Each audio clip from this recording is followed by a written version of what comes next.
What's up, guys? Today we're gonna do something with fairies, like it says in the stream title, and then more deck fixing.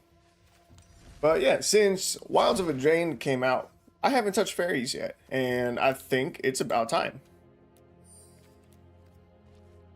So let's see what we can do. One sec. All right. Fairy.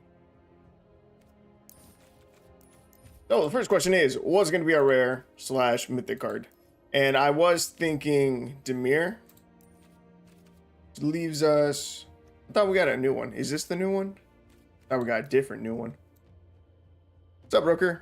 Wait, what is the fairy that I'm thinking of? Oh, I wonder if the new one that I'm thinking of isn't even a rare. Oh, you know what? I think it's not. It's this one. Whatever, Dreaming Duelist. I was thinking that we'd build around this, and I really thought it was a rare. So the fact that it's not is pretty dope for us. Let me see what this one does. This is 3 mana, 3/1, Fairy Rogue Flying. When it's a battlefield, you may pay X. When you do, you may cast target instant or sorcery card with mana value X from a graveyard, without paying its mana cost. If that spell will be put into a graveyard, exile it instead. And this one's 2 mana, 2 mana, 2/2 flash flying. Whenever another fairy enters the battlefield under your control, each opponent loses 1 life. That's it. Okay, so like I said, I think I want to build around this one. And if that's the case, our rare should probably make fairy tokens. Want to try and get as many fairies onto the board as possible. So let's see. This has white in it. Doesn't seem great. Let's see. 5 mana, 5/4 flying. You pay 4 mana, create a 1/1 blue fairy creature token flying. Draw a card. Okay, 6 mana is a lot. Return all creatures to their owner's hands. For each opponent who controls the creature returned this way, you create 2 1/1 blue fairy creature tokens of flying, and this creature can block only creatures of flying. That'd be really great in Commander. That would be sick in Commander. 6 mana, bounce all 3 of your opponent's boards, and then at the same time, you make 6 1/1 fairies. That would be super dope. In Historic Brawl 1v1, not as great. Stolen by the Fae. X and 2 blue. Return target creature with mana value X to its owner's hand. You create X 1/1 blue fairy creature tokens with flying. That's not terrible. That's not terrible. For 6 mana, you could bounce a 4 CMC creature to your opponent's hand and then create 4 1/1s. That's not that bad. Bitter Blossom, this one's just sick, right? Being your upkeep, you lose 1 life and create a 1/1 black fairy rogue creature token flying. Probably just this one. Let's see. This one splashes in white. 4 mana, 2/3 fairy warlock. Flying, death touch, lifelink. Other creatures you control flying get +1/+0. When you cast an artifact or enchantment spell, create a 1/1 blue fairy creature token with flying. I'm gonna pass on this one, I think, just because 1 is 3 colors, which I'm not a big fan of. Just harder on budget decks. And secondly, I don't want to lean into the artifact enchantment aspect as much. The strongest fairy starts will probably be tempo based. Makes you want either Talion or the one fairy that draws cards. Let's take a look. But I think I'm pretty set on the Bitter Blossom thing. Oh, maybe some of these would be good, actually. Talion, Kindly Lord. 4 mana, 3/4 flying. Where's the battlefield? Choose a number between 1 and 10. Whenever an opponent casts a spell, the mana value, power, or toughness equals the chosen number, that player loses 2 life and you draw a card. Yeah, it seems good. Or the one that draws cards. Is this the one that draws cards? Whenever you attack with 1 or more fairies, draw a card, then discard a card. You discard a card this way, put a +1/+1 counter on target fairy you control. 3 mana, 1/3 flying.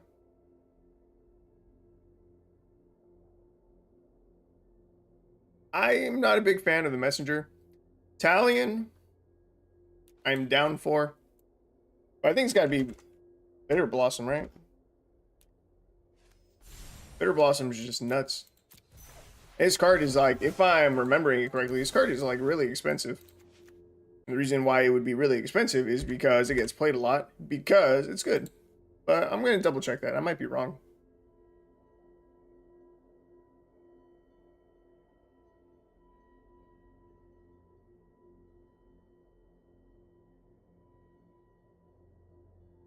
Let's see. Bitter Blossom, Magic the Gathering.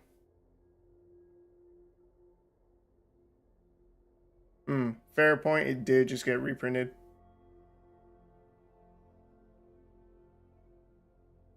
It's still like 20 bucks a card. Except for the latest version is only 14.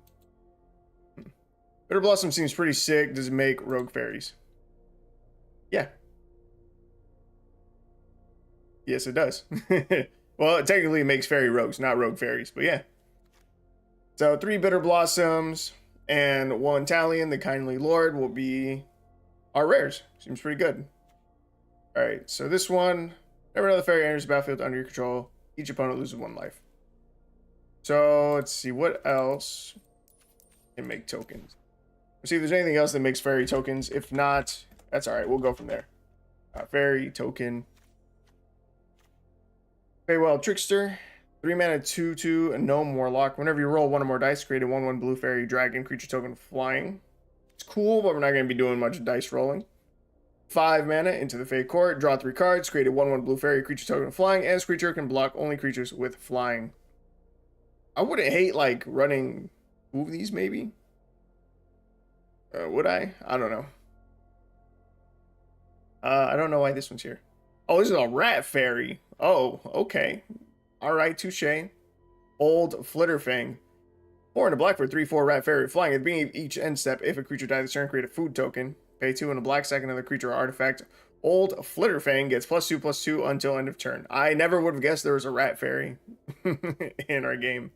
And Probable Alliance, cool, but in red. Wondering if Una's Blackguard should be a key part of the deck. Let's take a peek. Actually, I'm just look up fairy now. Let's see.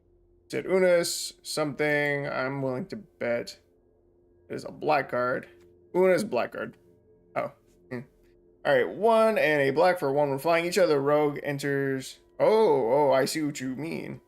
Each other rogue creature you control enters the battlefield with an additional +1/+1 counter on it. Whenever creature you control with a +1/+1 counter on it deals combat damage to a player, that player discards a card. Hey, yo. Also, Spell Stutter and Fairy Fencing. Very broken in a dedicated fairy deck. Yo, this one seems nuts. The Blackguard? Blackguard goes crazy. Let's go. I'm going to go open some packs real quick. Yeah, pay no mind to the amount of gems that I have right now. I may have gone to go purchase some gems. And there was an error with the confirmation, so I went to repurchase gems, and so I got twice as many as I had planned, because the first one went through. So I got a lot of gems. We're gonna crack open a lot of packs. I think I started at 12 uncommons. Let's see if we can get some more.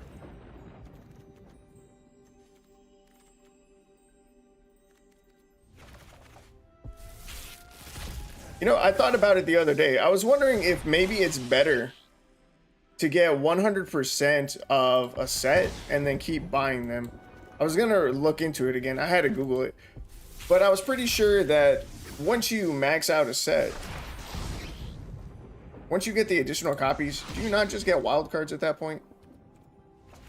I know that it would at least start to fill up your vault again. Because the vault, I know for sure, definitely starts filling up whenever you get a 5th copy of a card.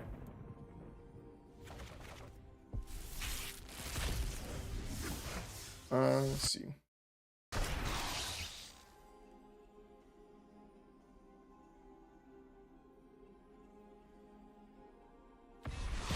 You get a 5th copy of a card in MTG Arena. You do not add it to your collection. Instead, you get a small amount of progress towards opening a rare mythic rare card that you don't have 4 copies of already. This is called the vault system. So is that it? Let me see what happens if you have 100% sets on MTG Arena. Once you hit 100%, no, that's still the vault. See what happens if you own all the cards in the set and you open a booster from that set. You get gems for the rare / mythic and vault progress for the common uncommon. So if it's a mythic rare, you'll get 40 gems, and if it's rare, you'll get 20. And then commons and uncommons go towards the vault. So I wonder if that might be more beneficial if you're just looking to get wild cards. Because you would get the gems back, which you could use to then put towards buying another pack of that same set, which will then net you more commons and uncommons, which is then more vault progress. But the vault is kind of really low percentage. It's very low progress that you make at a time. Tough to say, tough to say. Is Rankle a fairy? I just saw a card that had something to do with Rankle. He's a fairy, isn't he? I really like Rankle. And he's a fairy rogue too, and we're kind of leaning towards the rogue area. I might want to swap out that new 4-drop for Rankle, just because Rankle is sick. But yeah, I wonder what the math would look like when it comes to buying packs of a set that you own 100% of, you know? Because like we went from 12 uncommons to 51, and we did that with how many packs? I think it was 90. That's not a very good return when we're looking for more uncommons. Yeah. But all right, let's take a look at the fairies again. And honestly, I think I'm selling myself on the Rankle. Italian's cool. Italian's new. Fits the colors. But, you know, Rankle. Rankle is just so good. Oh, that was the card I saw. Rankle's Prank. Choose one or more. Each player discards 2 cards. Each player loses 4 life. Each player sacrifices 2 creatures. That's just disrespectful.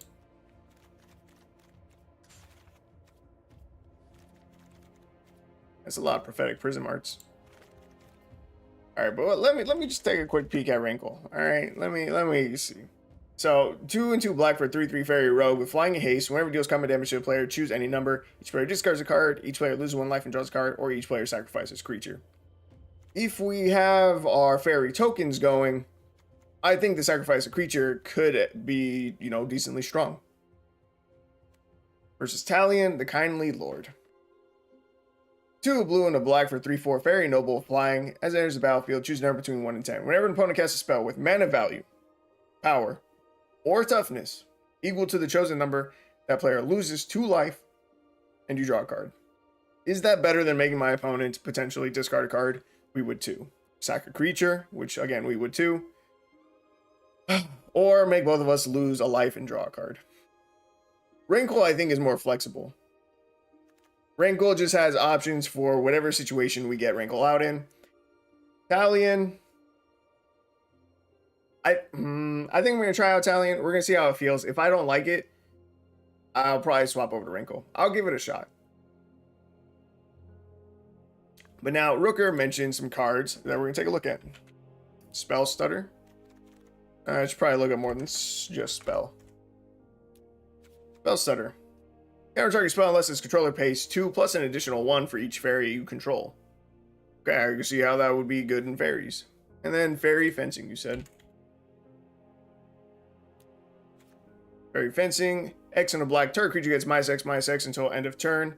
That creature gets an additional -3/-3 until end of turn if you control a fairy as you cast a spell. That seems like a pretty good removal spell. Yeah. I don't know about the Spell Stutter. Spell Stutter seems cool, but I am not a counterspell player, which means that I don't think I'll play it properly, and I don't like holding up mana for counterspells and stuff. I don't. It's not my kind of play style, which I think is something that it's something that people overlook when building decks. You should really be playing to the play style that you like when building a deck.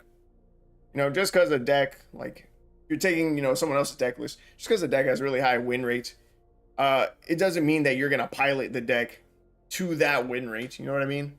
Like, if a pro player has like a 70% win rate with some deck, it's got to have a high skill cap, right? Like, I guarantee it does. A very high skill ceiling. They play it up to that 70%. But your average Joe probably won't see the same level of success. Spell Starter works well with Raya, since you can hold up mana to cast her instead. That's fair. It is fair. I will maybe throw in 2 copies. We'll try it out. I will probably end up cutting it though, I'm just not a counterspell player. Really just not. But we'll try out 2 copies. I already have 2 copies, so no worries there. No worries. Okay, so let's take a look at other fairies. Let's see.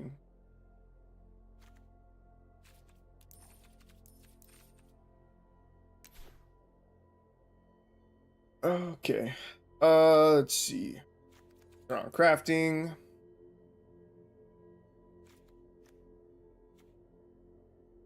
Whenever another fairy enters the battlefield under your control.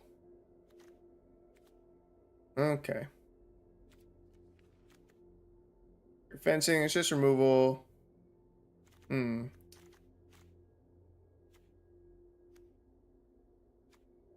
Oh, what was the other one that we were looking at? Right, Una's Blackguard. Yeah, that card is nuts. I forgot that's why we went to go get more wild cards. The Blackguard, absolutely sick. Each other rogue creature you control enters the battlefield with additional +1/+1 counter on it. That's a good point. I've already convinced myself more. I like Una's Blackguard a lot, and you know what? We're gonna go with Rankle already, just because Rankle is a fairy rogue.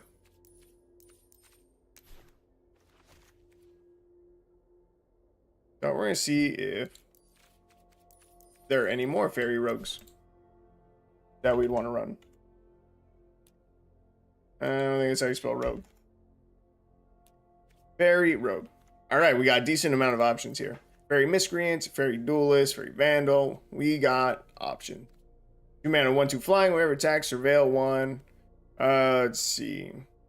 Free the Fae. 2 mana for mill, and 1/3 flying vigilance. When it deals combat damage to a player or planeswalker, proliferate. 3 mana, 2/1 flying. Instant sorcery spells you cast cost 1 less to cast. 1 mana, 1/1 flying. Can't block. Okay, very well. Halo Forager. Oh yeah, we had taken a look at this one. Una's Blackguard plus Bitter Blossom is going to be backbreaking for most players.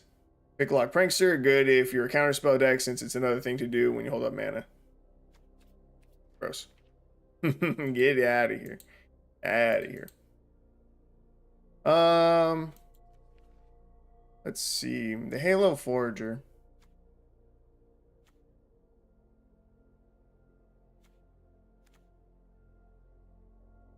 This is tough. I'm really just not sure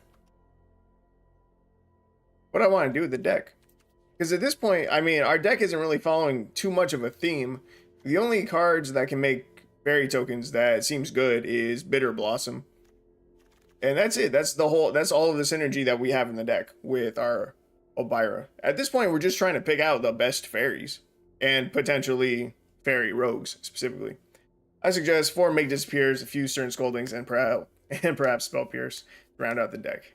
Thank you, Roger. I will for sure be doing that. I'll get right on that. Okay, bargain. You may sacrifice an artifact, enchantment, or token as you cast a spell. 5 mana, 3/5 Fairy Warlock. With flying, where's the battlefield? If it was bargained, your opponent loses 3 life, and you gain 3 life. It bums me out that this is a 5-drop. It's a little bit heavy, but I kind of want to try it out. Stingblade Assassin. Fairy Assassin. 4 mana, 3/1 flash flying. When enters the battlefield, destroy target creature an opponent controls. Doesn't deal damage this turn. It's not great. Halo Forager. I like the idea of Halo Forager. We don't have any 3-drop fairies yet. We probably do want like a really consistent, even looking curve. That is a card. Oh my god. 3 mana for a 1/1 with flying, and then you get to draw a card. Why are you 3 mana? Why are you a 3 mana 2/3? Why are you both so understated? Even with the draw, this is understated. The flying does not make up for it. Okay.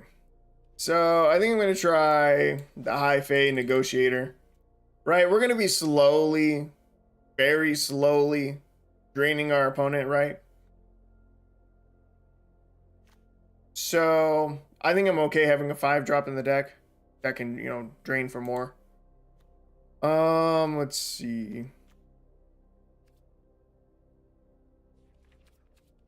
What does this do? Why are you a fairy? When enters the battlefield, target opponent discards 2 cards, then it flips into a 2/2 flying. At the beginning of each opponent's upkeep, if that player has 2 or fewer cards in hand, it deals 2 damage to them.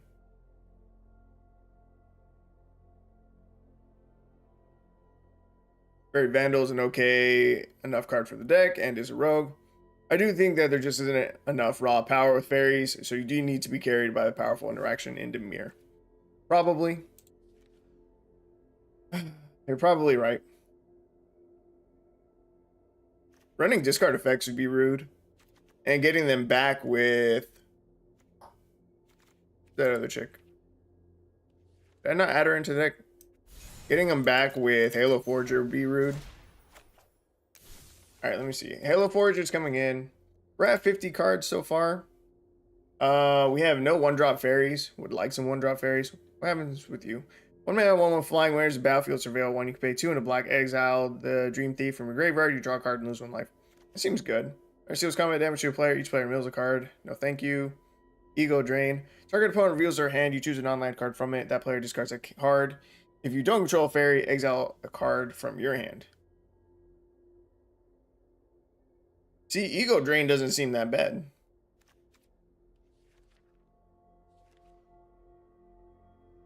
Right. Was it Fairy Vandal that you said? Fairy Vandal does seem good. How much draw do we have in the deck?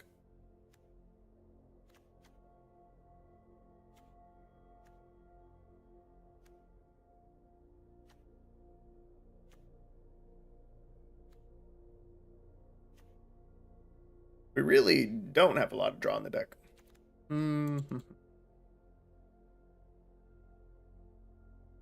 Let's see. When it enters the battlefield, you may pay 2. When you do, tap target creature and opponent controls, put a stun counter on it. It's okay. Stun counter keeps it tapped down for a single turn, right? Fairy Miscreants was the decent one. This is the one that draws. It's also only okay.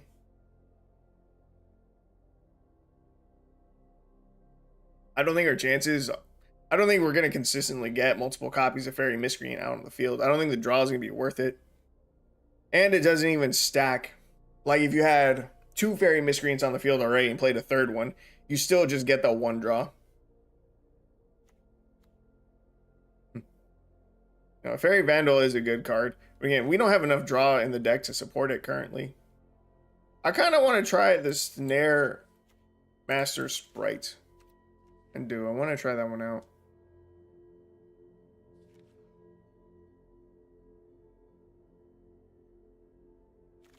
Well, either that and or the Fairy Dream Thief.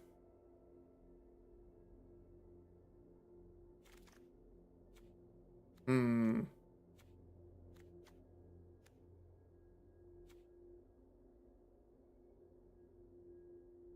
gonna get rid of the spell stutters. I can't do it. I wanted to, but I can't. Alright, we have 4 Fairy Fencings. It's already 4 removal spells. Rankle, Halo Forger, Fyra, Una's Blackguard, Bitter Blossom, Fairy Dream Thief, and Snare Master Sprite, so we have 1-drops. Honestly, I think I want not just oh dude, that's exactly where I was going. I was trying to think of the name for Consider. I couldn't think of it. Could only think of Opt. So consider Snare Master Sprite, Fairy Dream Thief, 3 Bitter Blossoms, Una's Blackguard, Fyra, Halo Forger, Rankle, Hyphae Negotiator, Fairy Fencing. Or creature gets -X/-X until end of turn. That creature gets an additional -3/-3 until end of turn. If you control the fairies, you cast a spell. We do have 5 drops in the deck. I kind of want to throw in 1 more destroy spell. 1 more removal spell from black. Literally just a 1-of.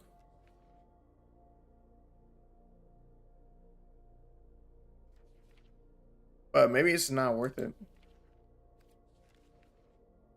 Like an Infernal Grasp.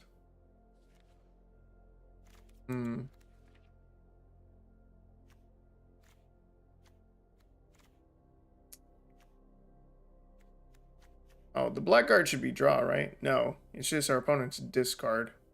Hmm.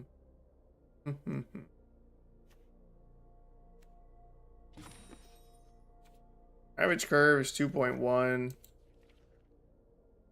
I am going to be greedy.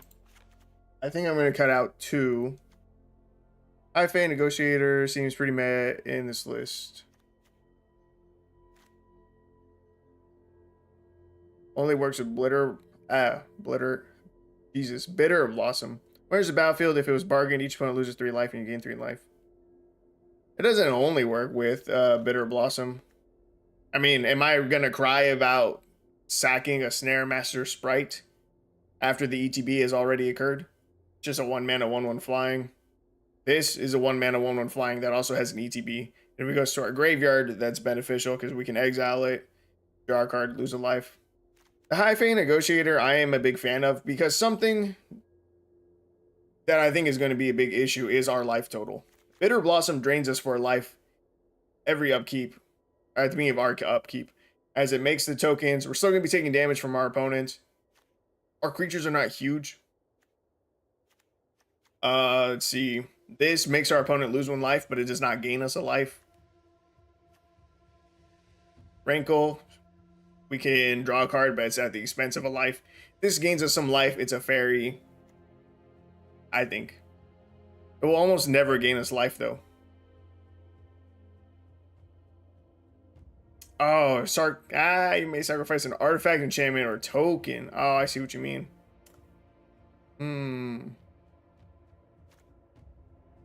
I don't think there are any fairies with lifelink.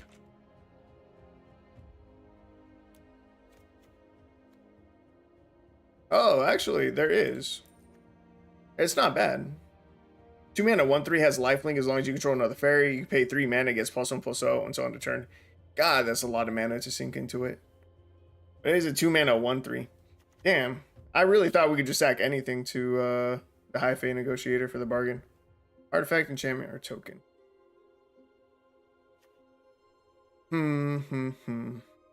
Maybe I'm being greedy by keeping the Rankle then.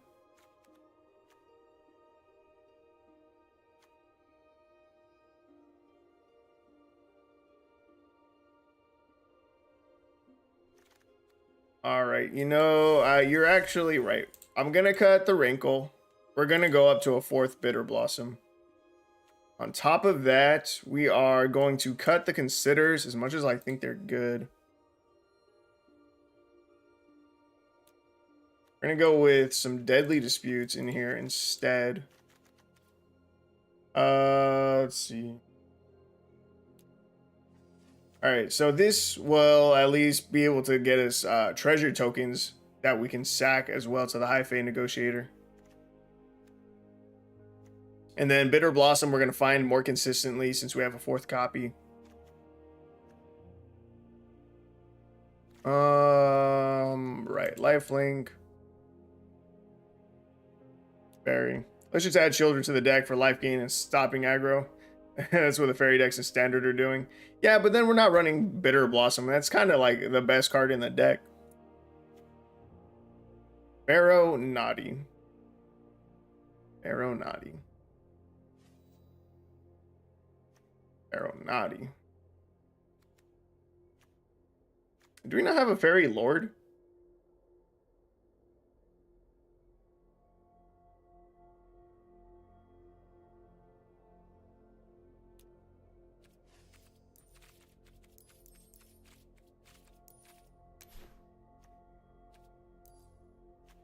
Do fairies have a Lord? I hate that Shielder is so meta.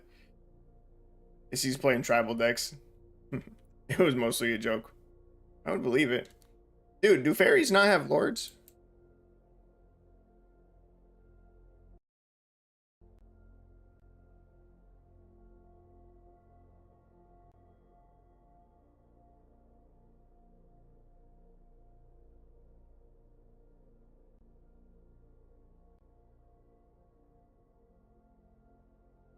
Scion of Una, which we do not have. It's 3 mana, flash flying. Other fairy creatures you control get +1/+1. Other fairies you control have Shroud. Damn, that would be sick. Definitely don't have that, right?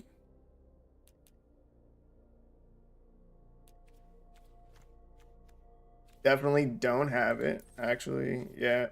Definitely don't have it. Feels bad. Hmm. The messenger says whenever you attack with one or more fairies, draw a card, then discard a card. When you discard a card this way, put a +1/+1 counter on target fairy you control. Yeah, it's pretty slow. Very good. That's crazy. Fairies legit have like one lord.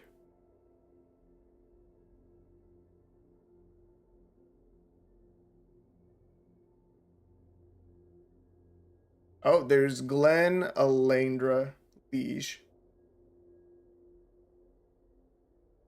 2/3 flying for 4 mana. It says other black creatures you control get +1/+1. Other blue creatures you control get +1/+1. That is probably one of the better cards for fairies as well. Damn, that's crazy.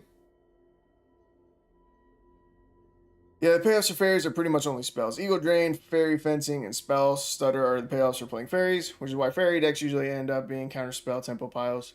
Just play quick, annoying threats, then win via disrupting the opponents with strong spells. No incentive to go wide without a lord. Yeah, it's kind of whack. Okay, right, we have 2 card slots left. I am just gonna make them regular removal spells. I'll throw into. I honestly think I'm gonna make it 2 Go for the Throats instead of 2 Infernal Grasp because, like I said, I think life is gonna be a big issue in this deck. And then, if I remember correctly, Demir is one of the ones with reveal. Yes. Choked Estuary, bet money. Get that in the deck. Take a look at our ratio. Very heavy in the black.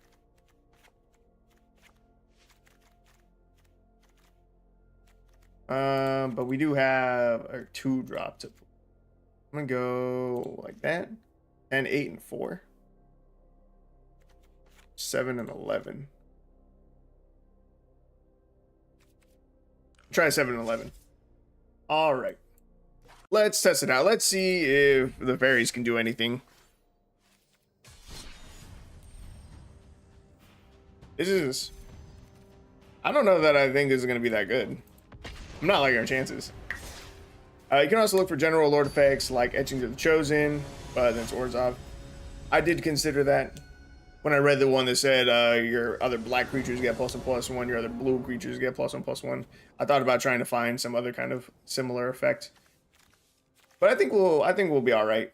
Like honestly, our opening hand it doesn't look that bad. Turn 2 Blitter. Jesus. Bitter Blossom. Bitter Blossom. Turn 3, I don't think we play out the Halo Forager because we have no use for its ETB yet. So I think turn 3, we just drop another 2-drop. Probably this one. Actually, yeah. Alright, so Bitter Blossom goes down. Opponent has played a Wizard class and Cleric of Chill Depths, which is a Merfolk Cleric. 1 mana, 1/3. Whenever it blocks a creature, that creature doesn't untap during its controller's next untap step. And there's no way that I saw that correctly. Did our opponent just play a Triskaidekaphile? My dog. What are you doing? Oh, I was supposed to hold that because it has flash. That was a mistake. And our opponent scoops. All right. 100% win rate with fairies, baby. Let's go. Let's go. Oh, I'm so good at deck building. We won in like 2 minutes, dude. I'm nuts. I'm cracked. I'm cracked at deck building. The fairies were too strong. The Bitter Blossom was too strong. Arena truly believes you're a trash player. Dog, it does. It just does. We can take a look at my win rate real quick as we pull it into another match. My win rate is literally only 51%. I have won 263 matches and I've lost 254 since the current set has come out. Since Wilds of Eldraine has released. I have a 51% win rate overall. and I've played for 41 hours. I feel like it should be longer. 41 hours to me sounds low for 500 games. But yeah, my win rate's dog shit. So again, I assume, or we know that we know Arena uses MMR as well, and so I know my MMR is garbage, absolute dog shit. Double blue, didn't we? I went down to 7 islands and we still got double island in an opening hand. That's pretty dog shit as well. Let's see, 1 drop, 2 drop, 1 drop, fairy fencing. All right, we can ditch the swamp. And choked estuary, turn 1, chilling. It does also take into account your deck's power a little in the play queue. So it's also probably matching you up with other budget decks as well. I don't know that, I don't know about that. 100% win rate, 2 for 2, baby. Let's go. That's 2 dubs within like literally like 3 minutes. Right, I know that that's a thing in Historic Brawl, right? We've been complaining about that. I don't know that. You know what? You're probably right, because I complain, and I swear to God that Arena. I swear to God that Arena tries to give you mirror matches.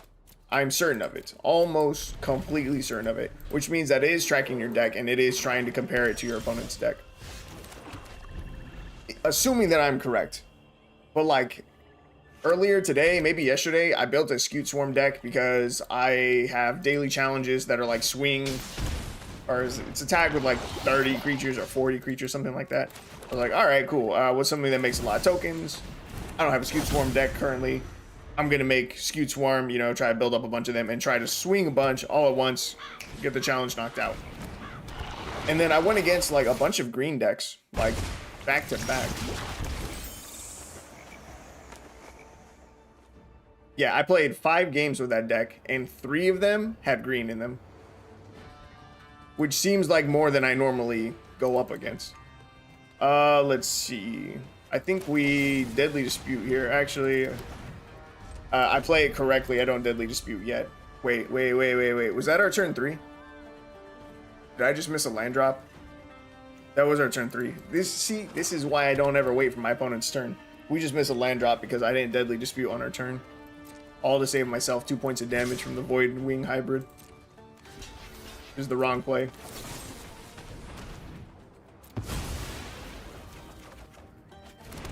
Just got my land drop. See, playing using your opponent's turn is lame, is boring. It's trash.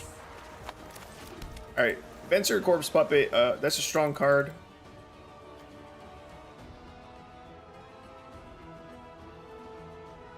Oh, yo, Fairy Fencing is sick for 1 mana. As long as we have a fairy out, it's still -3/-3. Oh, that's pretty good. Alright, so I can drop this. I can drop the Fairy Dream Thief. I will decline that. Feels bad. Okay, Dream Thief. Get to Surveil 1. I will take the land.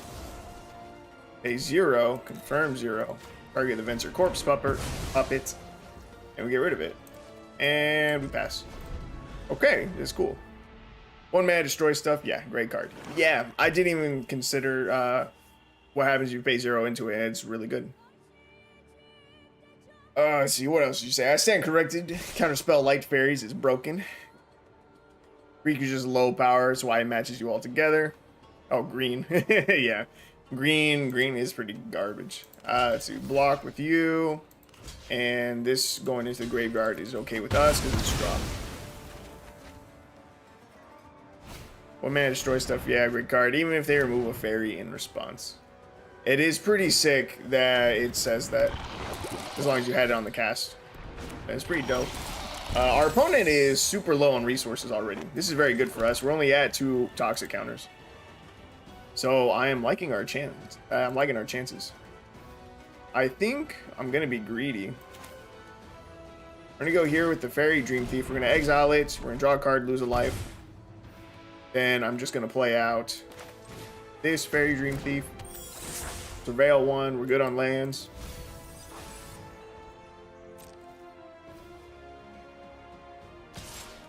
And sure. I'll swing one in the air. Got him.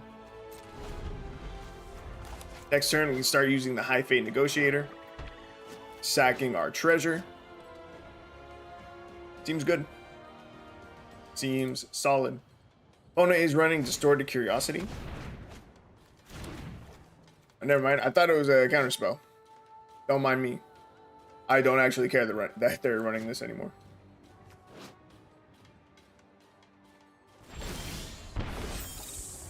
Haha. Yes, yes, the tokens. Maybe I don't even go with the Negotiator. We go with the Negotiator. Cast with Bargain.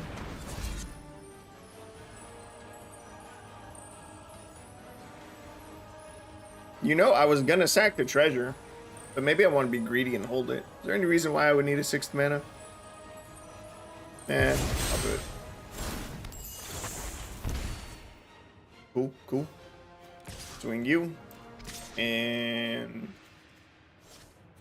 I'll swing these two. Alright, we're doing stuff.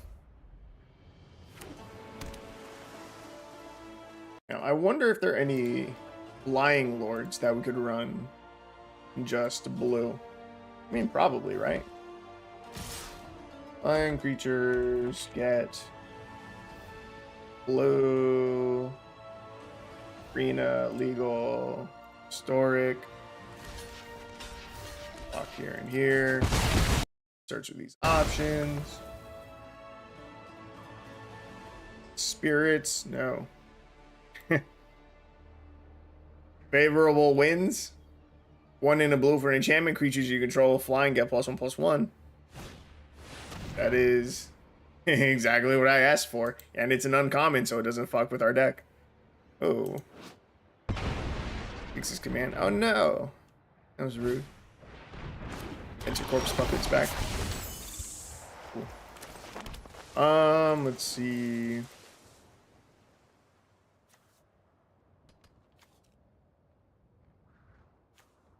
I'm gonna get down a Blackguard. We get this down.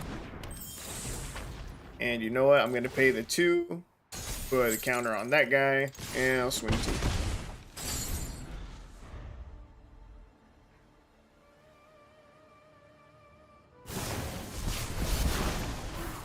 2. Another option is Windstorm Drake, which is terrible. 4 in a blue. 5 mana for a 3/3 flying. Other creatures you control flying get +1/+0.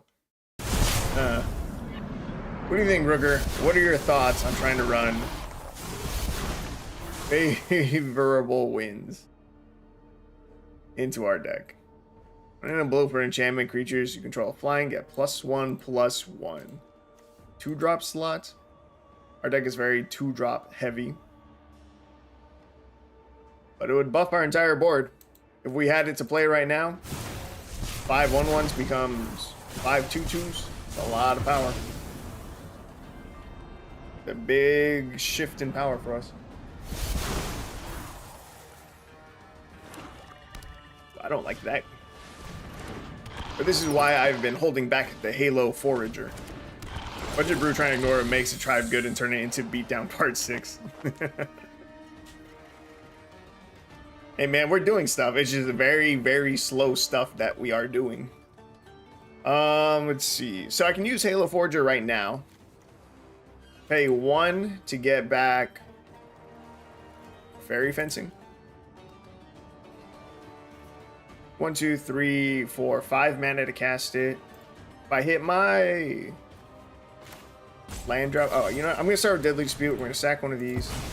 We're gonna draw first. Go to Estuary. Okay. Oh, dude. Lyra, you haven't even been out this whole time. Do I care enough about this 3/3 Golem? I think I really do want to kill that. You. I guess it doesn't matter. Then take action. A 1. Grab that. Oh, we don't have to pay for the cast. Oh, duh. It's sick. Get rid of the golem. Wait, should I have gone? Yeah, I got rid of the golem. And we'll swing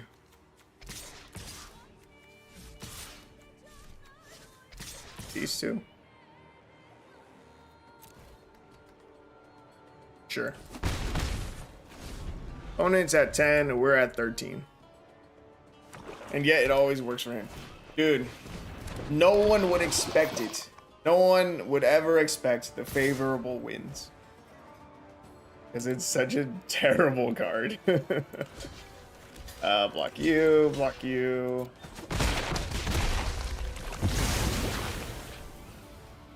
We really need to get this down. Alright, you can go down. This can go down, cast with a bargain, get rid of that treasure.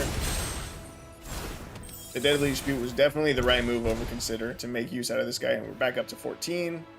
Let's see, I will swing out. I'll take 2 more damage because he's going to block the Halo Forager. And it's worth it. We don't need the Forager anymore. Opponent's down to 5. We're at 14. We may just pull this off. Tekuthal. Okay, no big deal. Got here late. So, opponent's just dead on board, right? We swing, they block our High Fate Negotiator.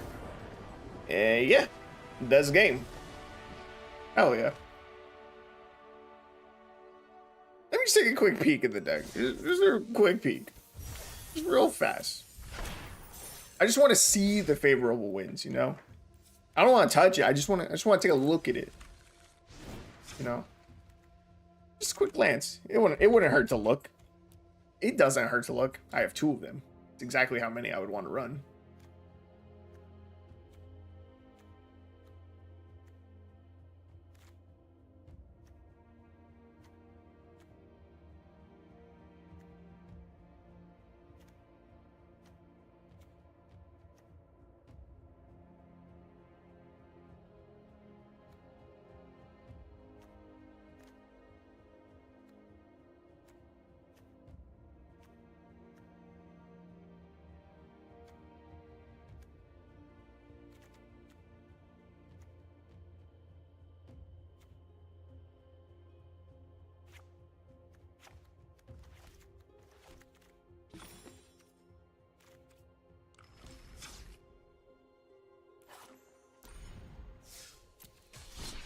And we go into a game with exactly the same deck that we just had a second ago. 0 changes. There is not, I repeat, there is not currently 3 copies of favorable wins in the deck. And that's the truth. Because there's only 2. Alright, I want to see it work.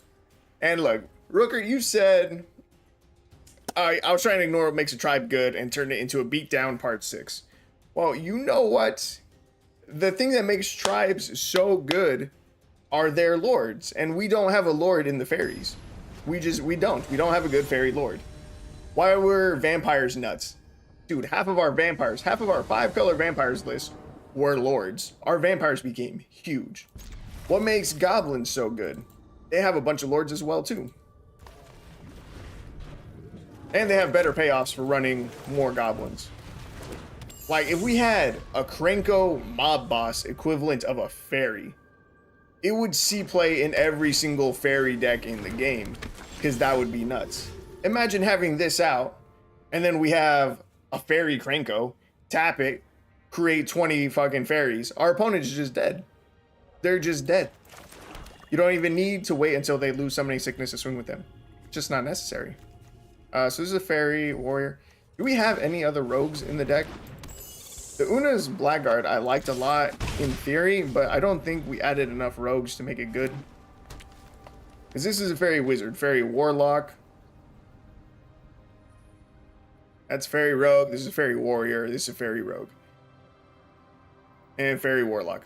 Literally the only thing that gets a counter from Una's Blackguard are the other copies of Una's Blackguard and Halo Forager, because I did even cut the Rankle that we had. I don't know that this is the best 2-drop for us to keep. Hell, half the time it's just a 2-mana 1/1 with flying. We might need to look at replacing this card. We just didn't build around it enough. Alright, we get to surveil one here. Anything that's not a land would be good. Deadly Dispute. Ooh, that's tempting. That's real tempting. I think I'm going to throw it away, though. And we swing for one. We're against what I know is a life gain deck. I think we are going to struggle very heavily against life gain. We're not fast enough to beat them down before they gain a bunch of life. And then after that, yeah, I don't think our creatures get big enough to, again, just beat them down consistently. This is going to be a tough match. I'm just going to decline.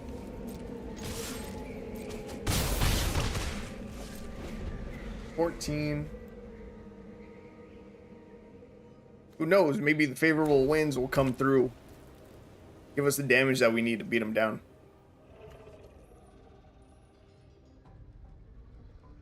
Yo, I'm thinking about it. I really am thinking about cutting out more blackguards. For favorable wins. Maybe just one more. Just one more little favorable wins. Just one. It wouldn't hurt. It's just one more. I don't have a problem. You have a problem. Everyone else who has a problem, the favorable wins, it's just going to be good. It's going to be better than most people would expect. See, when this enters the battlefield, create a food token. Whenever you create a food token, put a +1/+1 counter on target creature you control other than Rosie. That's what made Prosperous Innkeeper bigger. I think I kill Rosie. I'll pay 0. Firm. Do they have the protection spell here? Or is it just the food? I think it was just the food giving them priority. So I was really worried about the fact that our opponent was a life gain deck and our creatures are very tiny, so they're not doing a lot of damage. But our opponent has done basically nothing so far. They're only at 11 life. They've only gained like, what, maybe 4 life? 5? And it's probably like 6 or something. It's not that much. It's really not. Okay, see, now that's a problem. That's a very big problem. And I just got rid of our perfect removal spell for that card. Luckily, he's only at 1 out of 5 for his devotion. When it enters the battlefield, you may pay X when you do. You may cast target instant sorcery card mana value X from graveyard without paying its mana cost. The spell will be put in the graveyard, exile it instead. I have to hold Halo Forager until Heliod comes out, because then we can get back Fairy Fencing, which, because it puts -X on target creature, can actually get rid of Heliod, who is indestructible and normally a huge pain in the ass. Unfortunately, until Heliod comes online, they're still going to be gaining these counters from life gain, which is going to be bad. See, that's real bad.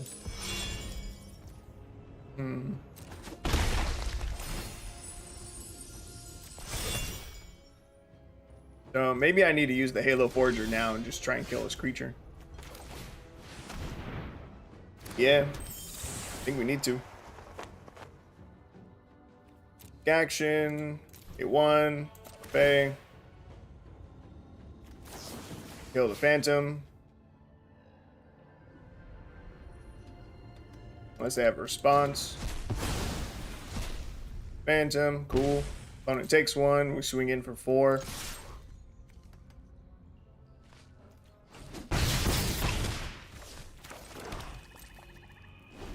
See, if we top deck a favorable wins right now, I guess technically we have lethal on board, but we'd be threatening lethal in a better way. A more impressive way. In fact, if this had been a favorable wins, we probably could have won this match a long time ago. They can give this Innkeeper lifelink. They'll gain 3 more. You're fucking lying to me.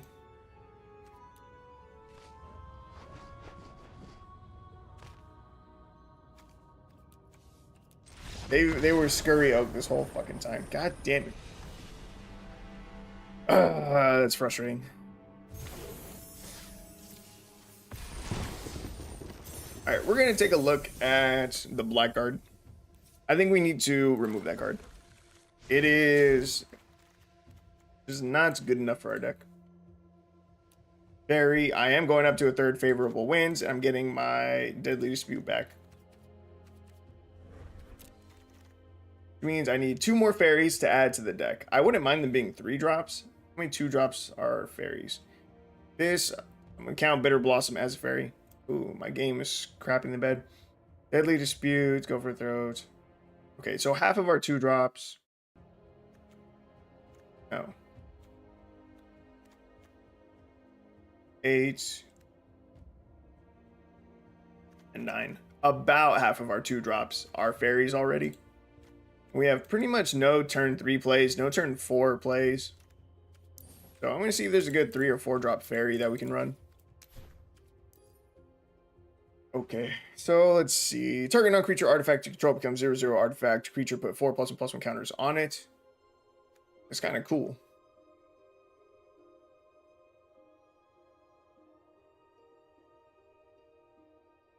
Doesn't really have synergy with our deck, though. Rolling dice, no. 3 mana 1/1 flying when it deals combat damage to a player or planeswalker proliferate. Not help us at all.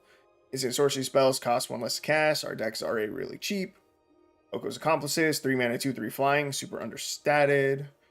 Tome, Raider, 3 mana 1/1 flying when enters the battlefield, draw a card, also understated and trash. This one likes adventures, we're not running adventures. This one likes adventures, we're not running adventures. There's a 4 mana 3/3 flying, understated. We can't use the white part. Flitting Gorilla. 2 and a black for 2/2 flying. When it dies, each player mills 2 cards. Then you may exile Flitting Gorilla. When you do, put target creature or battle card from your graveyard on top of your library. That's not great. If it's at battlefield, that'd be pretty decent, but it's not. Dream Spoilers. 3 and a black for 2/2 flying. Whenever you cast a spell during an opponent's turn, up to 1 target creature an opponent controls gets -1/-1 until end of turn. It's not very good either. Invasion of Eldraine. I don't think we can afford to swing 4 damage at a battle just to try and get a 2/2 flying fairy. It says at the beginning of each opponent's upkeep, if that player has 2 or fewer cards in hand, this deals 2 damage to them. 3 mana, take it back, return target spell to its owner's hand, and then 4 mana for 2/3 flying. When it's the battlefield, each opponent discards a card. I'd maybe try the spell Scorn Coven. And Stingblade Assassin. I really actually think that I'm going to try this. In theory,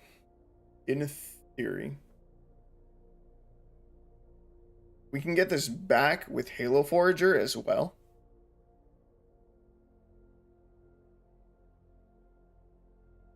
We could play the take it back, eventually cast the creature. Creature dies, goes to our graveyard.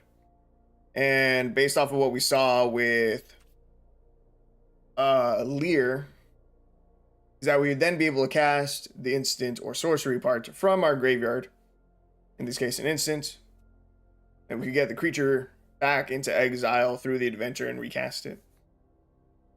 So I think I'm going to try the spell Scorn Coven. Take a look at our ratio. 82% is black, 39% is blue. I think our ratio is probably still fine. Hasn't seemed to be an issue yet. I've earned a pack. Let's open that up real quick and we'll hop into another match. I have almost all of this set already. I have 86% of it. I have 950 out of 1104 cards. It's not bad. It's not bad. All right, let's see how this goes. I really want to get the favorable winds down. I really do.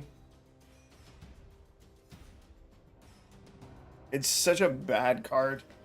Having success with it would be great.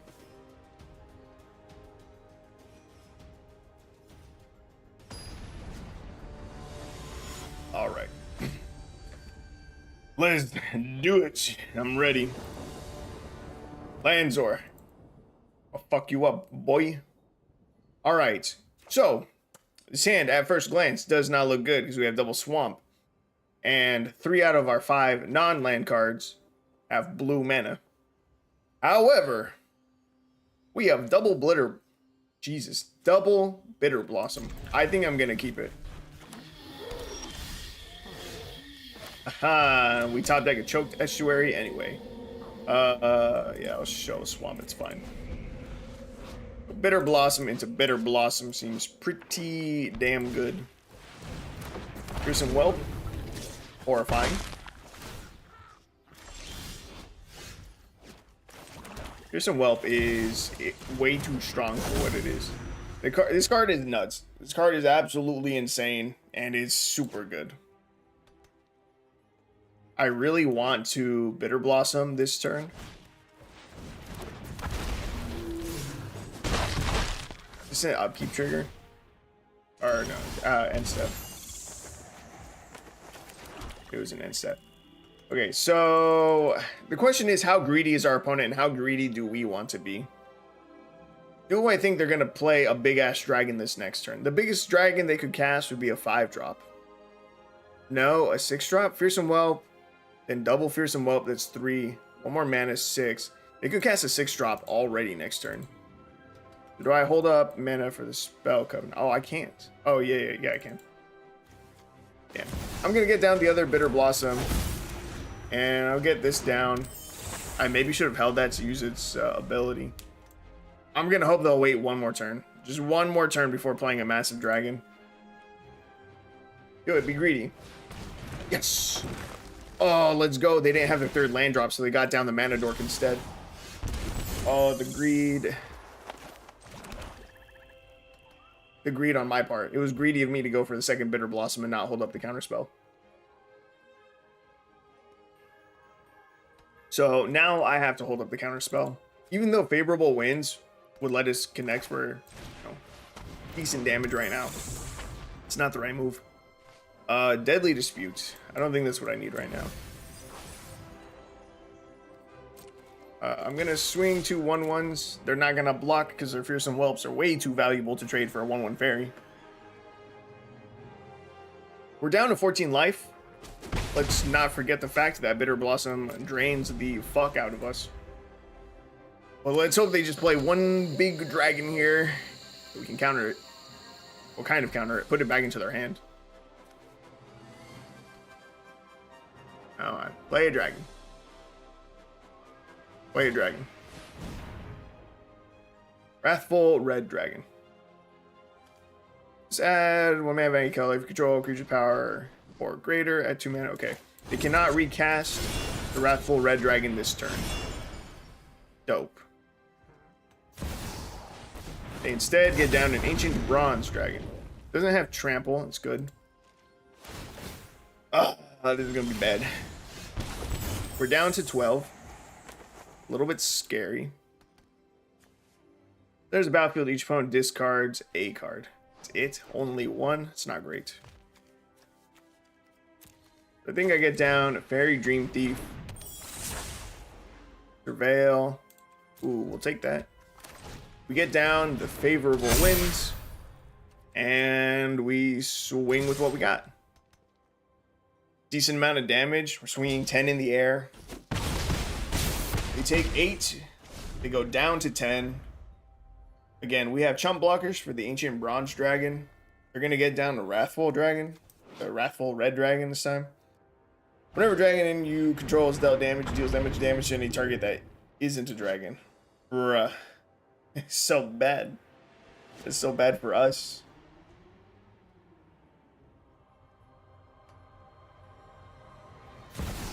Actually, our creatures are small. We only take 2 damage for each one that they block. This is getting sketchy. I think we're gonna die.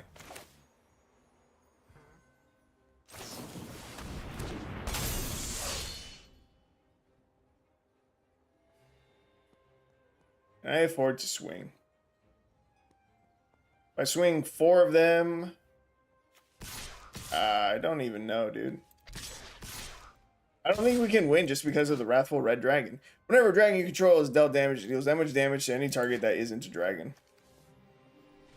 If they choose, they can just wipe out our entire board by me swinging these. I think I have to say no attacks. I think we just have to hold them here. Again, none of their dragons have trample, so I'm not that concerned yet. That's a dragon to trample. I am concerned now. Yeah, I need an answer for the red dragon.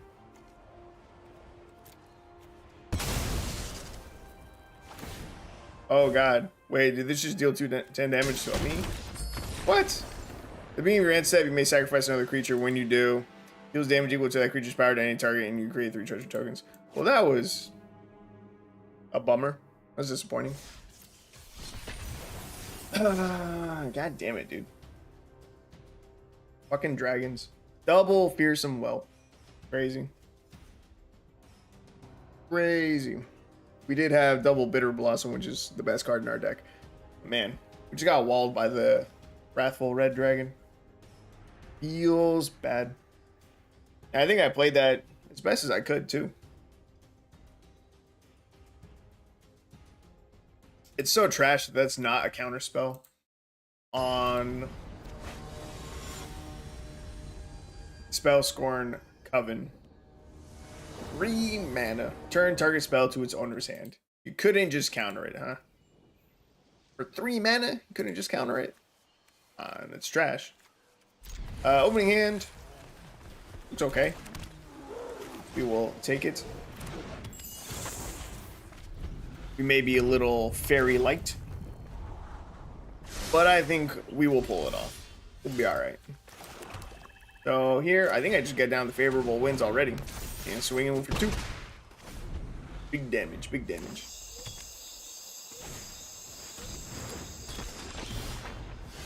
Ecstatic Awakener. 1 mana, 1/1, pay 2 into black, sack another creature, draw a card. Then transform Ecstatic Awakener. Activate only once each turn. And it becomes a 4/4. Okay, just a plain old 4/4. Okay. Try to miss a land drop, which feels bad.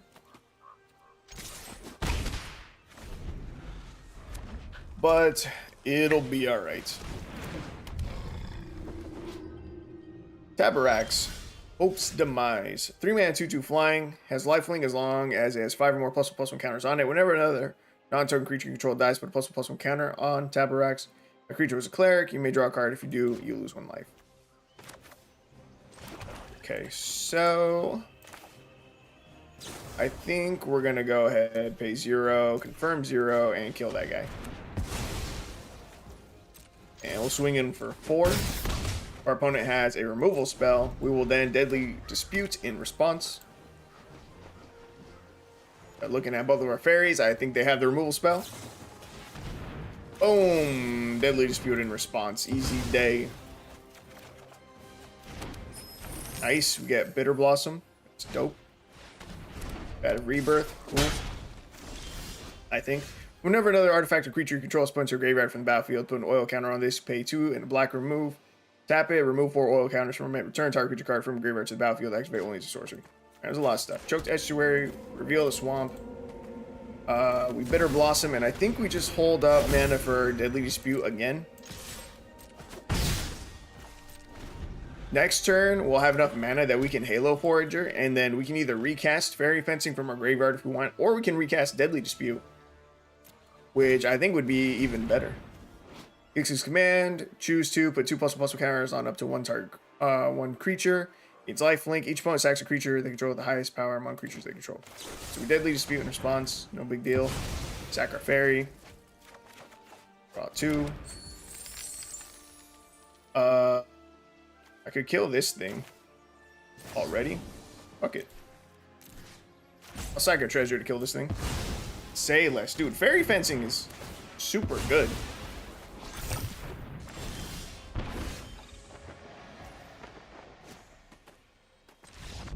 And our opponent scoops. Let's go. You know what it was? It was the favorable winds. The favorable winds doubled the amount of damage that we would have dealt in that match otherwise. And that was enough pressure for our opponent to concede at 10 life. Let's go.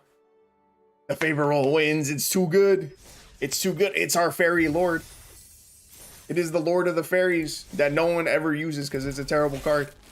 And it also doesn't say fairy. Dude, that's sick.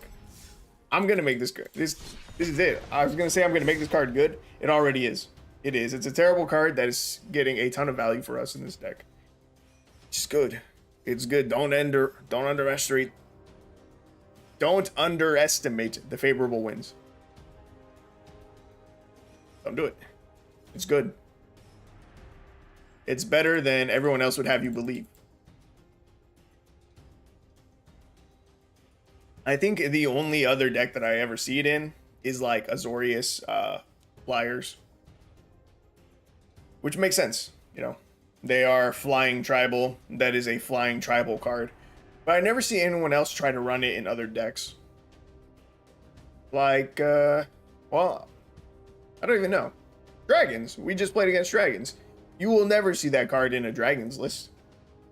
And you know, in theory, it should still just be solid. It's a 2-drop. Buffs your entire board.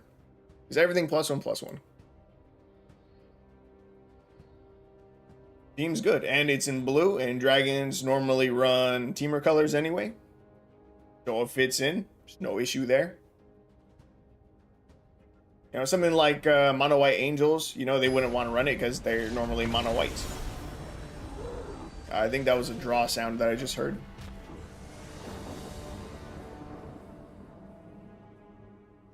Yes, it was. Bummer.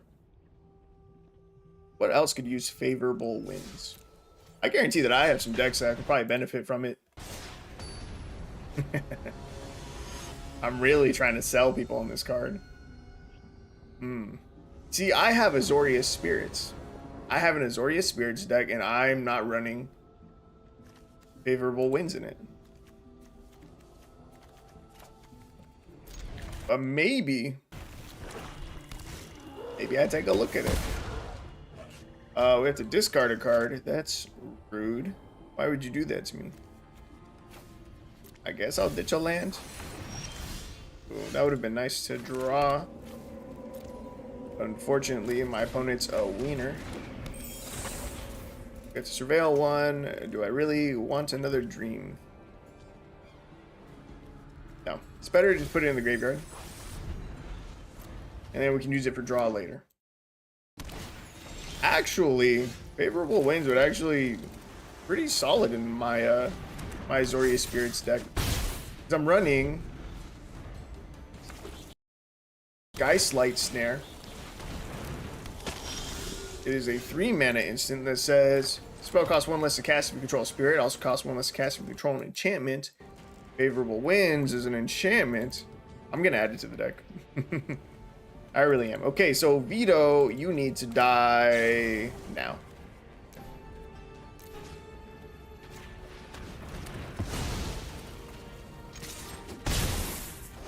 Yeah, that cannot be allowed to live. I don't know why they're running green with Vito. Oh, you think you're cute. Our opponent thinks they're cute because they had a second Vito. That's crazy. Let me show you, my friend, the Halo Forager. Take action. A1. My graveyard. Fairy Fencing. And let's get rid of Vito number 2. That's good. That's good. Cultivate, no big deal. I don't know why they're running green in their deck. I don't know, there's some other kind of Vito combo that uses green cards. But if there is, I don't know what it is. We're going to exile the Fairy Dream Thief from our graveyard. Draw a card, lose 1 life. Cool. And we can hold up mana for a Deadly Dispute in response for some kind of removal spell. Dude. Favorable wins. Whenever you gain life, our opponent loses that much life. Yep, Sanguine Bond. It's what you run with the Vito / Marauding Blight Priest / other stuff. So, what do you think the chances are that they have another combo piece and we're about to lose the game? If we're about to lose the game, is there anything that we can do right now? I can use Vicious Rumors on them. I don't know that that benefits us, really. Since they get to choose what card gets discarded. That might be funny, though. Yeah, fuck it. I'm gonna do it. Big action. I'm going to pay 1. Auto pay. We're gonna steal their Vicious Rumors and use it on them. Take a damage and have to discard a card. And they mill a card. Exquisite Blood. Oh, wait a minute. Is it Sanguine Bond that combos off with Exquisite Blood? Oh, oh no. Wait. No. No, the Bitter Blossom just fucked us. There's no way. We just lost because of Bitter Blossom. Because we took one life here. I was going to say they have no way to trigger their thing. There's no fucking way. There has to be something we can do. Oh, come on. There's no way. We had him. I can't believe it. I also didn't know Sanguine Bond is in the game. Ah, bro, that's so dog shit. That is so unlucky. And I guess they're literally only running green in their deck to try and ramp up to 5 mana faster. That's so trash, dude. We had them. We literally had them, and Bitter Blossom actually lost us the game. That feels bad. It feels very bad.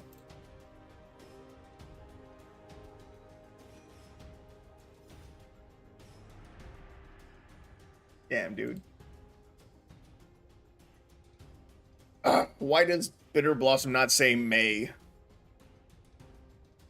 Bitter Blossom would be so nuts if it says being upkeep you may lose 1 life and create a 1/1 Black Fairy rogue creature token flying. Already a strong card. But the May would be so much better. Alright, currently we're 4-3 with the deck, 57% win rate. We are slightly positive. We're still doing alright. Dude, I'm telling you, favorable wins. Putting in good pressure. I don't think I like this card in the deck. I'm trying out the spell Scorn Coven, and I just don't think I like it. Opening hand, not good. We need a mulligan.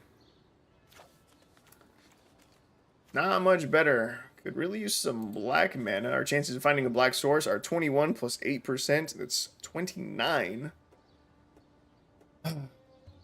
Do I risk it or do I go down to 5? I guess we go down to 5. Our curve is pretty low.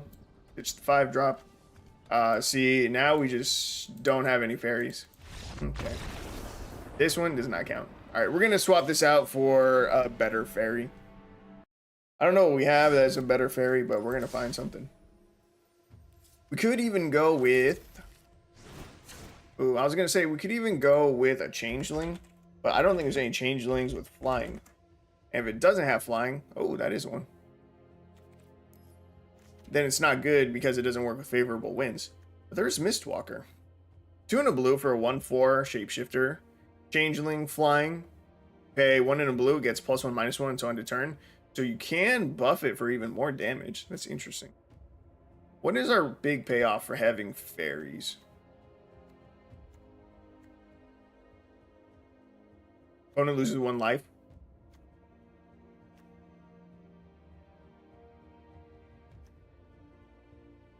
And then fairy fencing. Those are our only 2 payoffs for having fairies. This one, opponent loses 1 life, and then this one.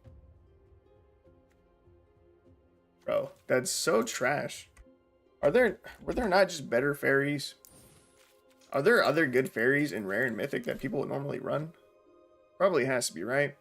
Fate of Wishes is a crazy card. Sleep Cursed Fairy would be pretty solid as a 1-drop. Fairy Mastermind, I like it better than Fairy Vandal.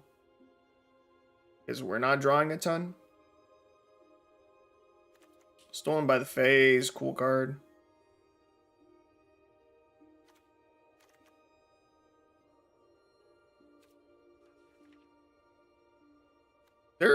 They're okay. They're still not even crazy. 2 mana 1/1 fairy shapeshifter with flying. Tap, draw a card, and then discard a card. X. Likeness Looter becomes a copy of target creature card in your graveyard with mana value X, except it has flying and this ability activate only as a sorcery. Still not even that great. Italian, I just don't think is better than an additional copy of Bitter Blossom. Brazen Bower would be a good card. But I literally think that this is This and maybe the Sleep Cursed Fairy are the only two other fairies that I would even want in the deck. From the rares and mythics. Let's see. So let's see what's gonna replace that. When we had taken a peek at fairies a second ago, it was mostly just trying to fill the 3/4 mana slots. We didn't really take a look at the other cards.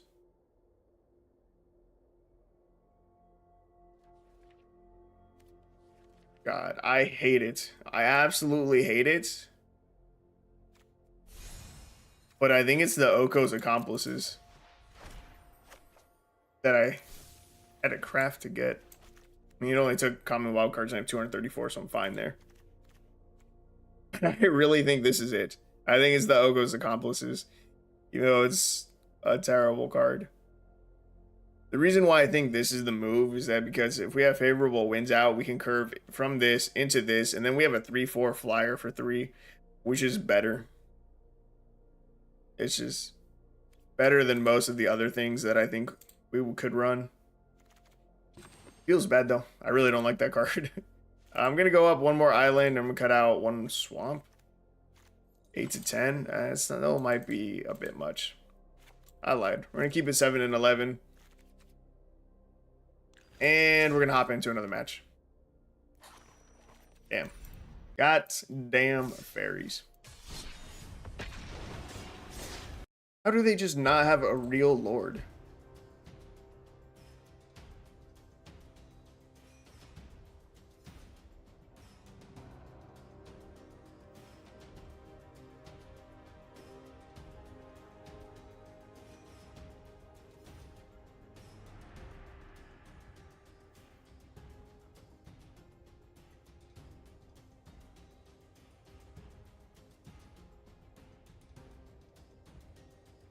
I'm looking right now at all the fairies on Scryfall. In fact, you can take a look with me. This is every fairy card. This is every card in Magic that has fairy and control and get in the text. This is a commander card. 4 mana, 2/4 flying. Whenever you cast your first spell during each opponent's turn, create a 1/1 black fairy rogue creature token flying. Whenever one or more fairies you control deal combat damage to a player, go to target creature that player controls. Okay. Right, Scion of Una. I did mention that one earlier. Ooh, see this one didn't come up when I just Googled cards. But this would be a great one. What the hell? Tagwell, Duke of Splendor, 1 a blue and a black for 2/3 fairy noble, flying death touch. Other fairies you control get +1/+1. Whenever another fairy you control dies, you draw a card and lose 1 life. Bro, that card's nuts. Why don't we get that card? Why is that a commander only card? It would be so good. It would be so dope.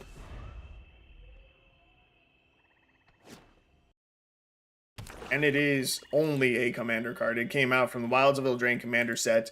It is legal in Legacy, Vintage, Commander, and Oathbreaker. Not gonna lie, I don't even know what Oathbreaker is as far as a format. Undercity Plunder. Target opponent discards a card, then they may discard an additional card. If they don't, conjure a duplicate of a random card from their library into your hand. Perpetually gains, you may spend mana as though or mana of any color to cast a spell. Okay, so what do I want to discard? The running discard, I kind of want to keep the Deadly Dispute. Instead of the accomplices. No. I'll ditch a swamp. And decline to discard an additional one. Since we're a tribal deck, them getting a copy of any of our cards, probably not useful for them in any way, shape, or form. The best card they could steal is a Bitter Blossom, I think. Yeah, like that's it. Oh, but dude. Egwell. Duke of Splendor. Look at it. Look at it. I'll make it bigger. Look at it. The artwork is sick. It's 3 mana, 2/3 flying death touch. It's an actual fairy lord. And it gets you value. I want it. I need it. Mostly just I want it. What's this word? Discard a card. That's annoying. We're gonna get rid of that though.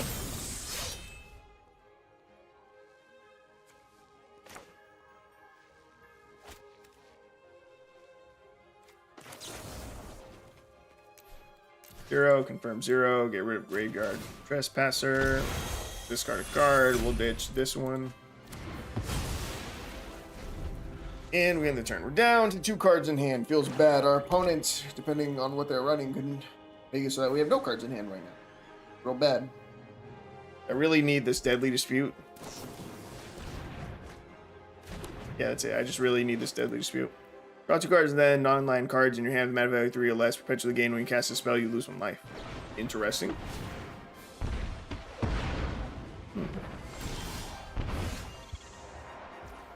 Yo, Painful Bond could be sick in a deck that's running high CMC, cards. Really just like free draw, which is crazy. All right, we're going to Deadly Dispute here. We're going to sack one of our tokens and hopefully hit another land so we can play this Bitter Blossom. And we hit it. We are straight chilling now. Do I get down the Fairy Dream Thief? While we can. Get the Surveil, I guess. We're going to go for it. If we can find a favorable wins and leave that on top of our deck, that'd be pretty good. Bro, the wins plus the Bitter Blossom, it's going to carry us to victory. And it's going to be sick. It's going to be nasty.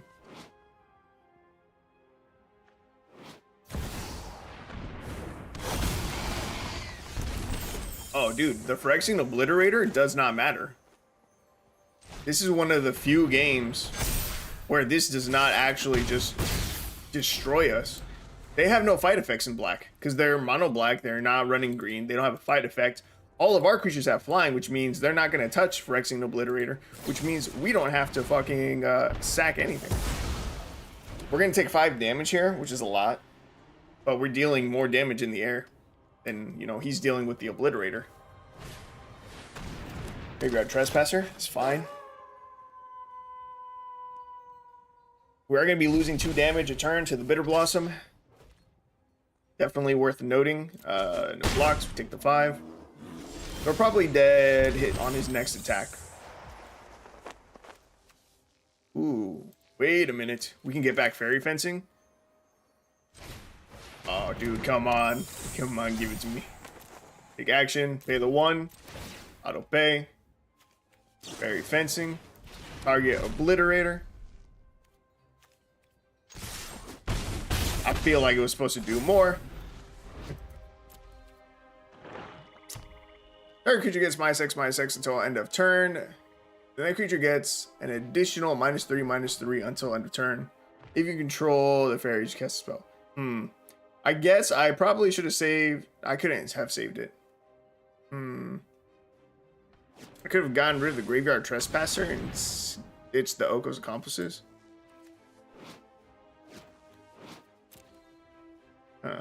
I guess I didn't think about the fact that we couldn't pay into the X. So creature can only get -3/-3 when we get it back from Halo Forager. I really thought that card worked differently. It's okay. I think we can still win from here.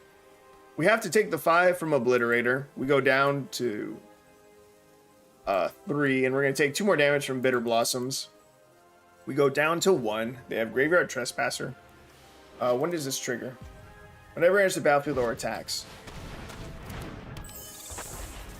High Fate Negotiator. They can't use the bargain. We literally lose here. No, we don't. We don't lose here. If I block some of the damage from Obliterator and sack our lands, we don't die yet. No, wait, it has Trample. Wait. No, we're okay. I need to block more. Why is my math bad?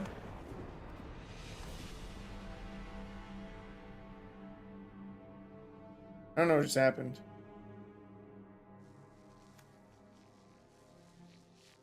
I didn't block the Trespasser.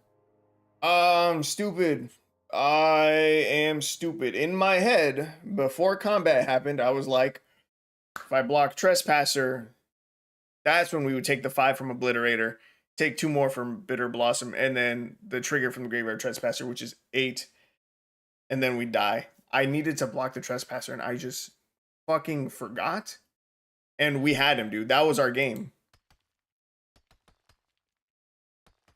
I would have blocked with, I don't know, the Dream Thief maybe, or another token. In which case we have 3. Damn, that still would not have been game, actually. If we had blocked Trespasser with one more creature, this is the one that we just got, so that one doesn't count. We had blocked it with the Dream Thief. We only have 4 creatures to swing with, a 4/2 and 2/2/2s. And he can block Halo Forager with his High Fate Negotiator, and that's 6. He lives at 2. God damn it, dude. That should have been ours.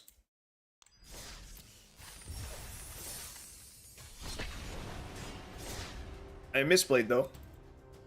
I tried using the Fairy removal spell on the Obliterator, which is the wrong move because it doesn't work when you flash it back. With our Fairy. It doesn't work when you bring it back with Halo Forager. It can only do -3/-3. And if I had just targeted the Graveyard Trespasser and ditched the Ogo's Accomplices, that would have saved us 4 damage. And it meant that we wouldn't have had to block one additional creature. We probably could. We should have won that. We definitely should have won that. That was a misplay on my part. Feels bad. It was a painful lesson to learn. Alright, Fairy Fencing. Definitely want to keep that. Oh, I'm starting with the Mountain. I don't know why, but I was going to guess Goblins. Maybe not with the Dragon Skull Summit. Bitter Blossom. Good card. Neither red nor black can deal with enchantments, so that's going to be pretty safe. Not that I'm usually worried about our enchantments, but they in particular are really bad. Ravaz of the Claw. Fun card, cool card. Not a very good card. I've built around it before. It's really, really hard to do on a budget. We'll get rid of Ravaz. It taps for 2 mana of any color, but yeah, taps 2 mana of any color, I think only for dragon spells, and then you can cast dragon spells from your graveyard. Yes, only for dragon, 2 mana, any combination. You may cast a dragon creature spells from graveyard, and whenever you cast a dragon creature spell from graveyard, it gains when this creature dies, exile it. Forgot about that part. It had another Ravaz. Let's just ruin this man's whole day. With Halo Forager, take action, pay 1. Dude, the Halo Forager into Fairy Fencing combination is so disgusting. I know I just misplayed and it cost us the game because of that interaction last game. Oh, it's so good still. Invasion of Tarkir. There's a battlefield. Reveal any number of dragon cards from your hand when you do. Deals X plus 2 damage to any other target where X is the number of cards revealed this way. X can be 0. Yeah, that's fine. Halo Forager. No reason to use it. No reason to use that either. I think we Deadly Dispute and sack one of our tokens. Draw. It's like okay. I think I can swing in. I don't think I need to play more into the board. We're threatening lethal already. If they play something. This 4/4 when 4-mana 4/4 flying trample whenever Decadent Dragon attacks for a treasure token. Yeah, and with that we can just play the Snare Master Sprite. Pay 2. Tap that down. It has a stun counter, and that's just game. Good game. Bro. Oh, we absolutely wrecked him. Absolutely wrecked him with Fairies. That game felt nuts. That was incredible. That was really good. That is probably the best game we've had so far. It felt the best. As far as our wins are concerned. Hell, even our losses, which obviously don't feel as good. But out of all our wins, that one felt the best. Alright, overall stats for the deck so far. We're currently 5-5. I think this is going to be the best version of the deck. I think this is it.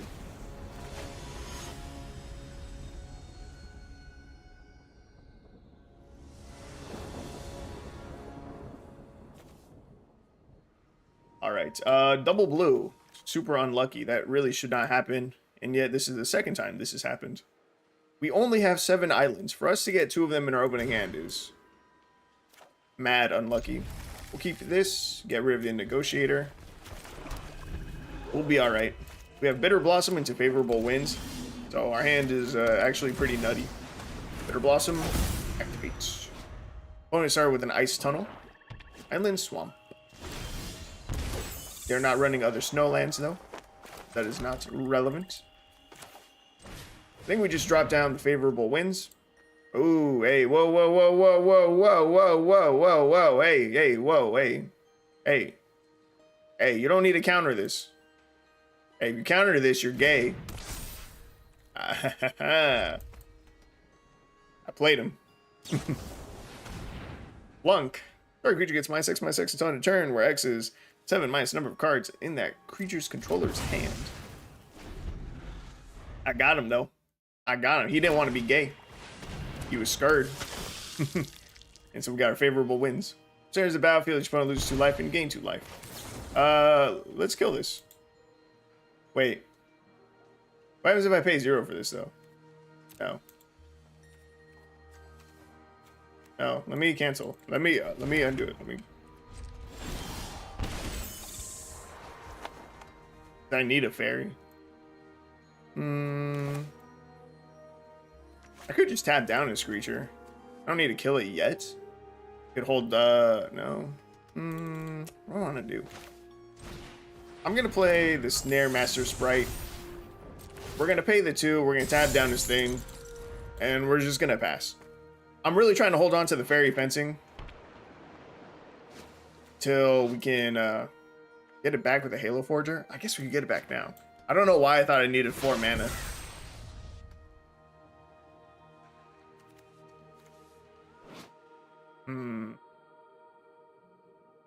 We're gonna Fairy Fencing something next turn.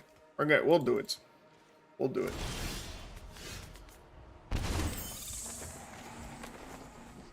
Oh no, another Bitter Blossom. Alright, so our opponent just foretold a card. There's only so many cards that it could be, but the one that I am concerned about is Saw It Coming. I need to look up real quick how much mana it costs. Counter target spell, foretell for 1 and a blue. So they could counter whatever we play here. Any benefit for them doing that? I don't know. We're going to start with the Fairy Fencing. I really want this other Bitter Blossom to connect. So we're going to try to bait out the counterspell. They're looking at their hand. They have something. They're holding priority. Sticks.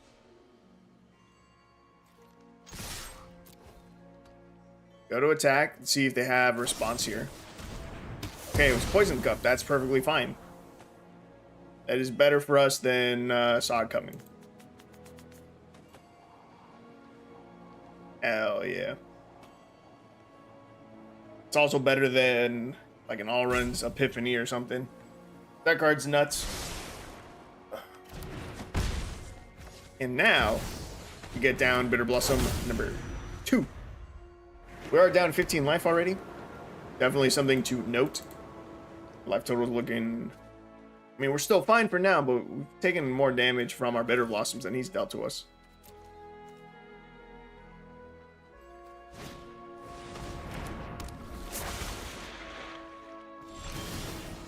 Oh, that's why I need 4 mana for Halo Forger, because I'm stupid.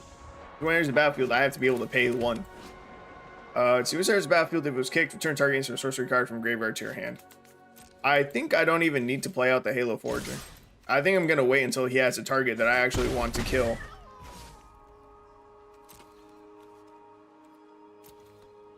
Yeah, if I'm not killing something with Fairy Fencing on the turn that I play Halo Forger, then there is no point in holding onto it for all this time.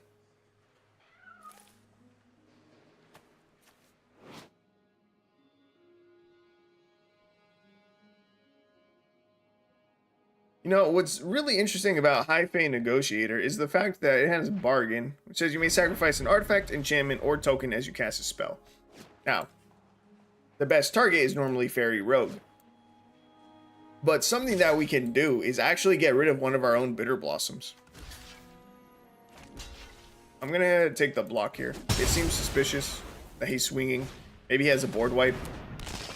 Mind Flare. Really? But something we could do, like I said, with High Fae Negotiator is we could get rid of one of our Bitter Blossoms if it's draining us out too fast. We pay for one, auto pay. Fairy Fencing, get rid of Mind Flare.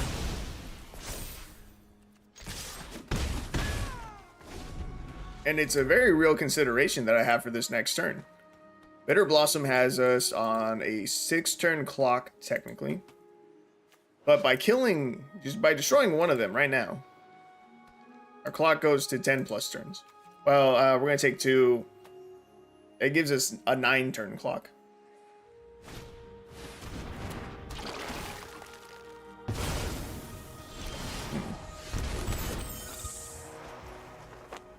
Oh, the second favorable wins? That's game. That's game, baby. The favorable wins is good. Favorable wins is good with the fairies. You gotta give it a shot. Gotta give it a shot. it's good. It's good. All right, I need to go tinkle. So I'll be right back. Me 1 minute. 1 minute.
All right, I'm back. Let's see. How long have I been streaming already?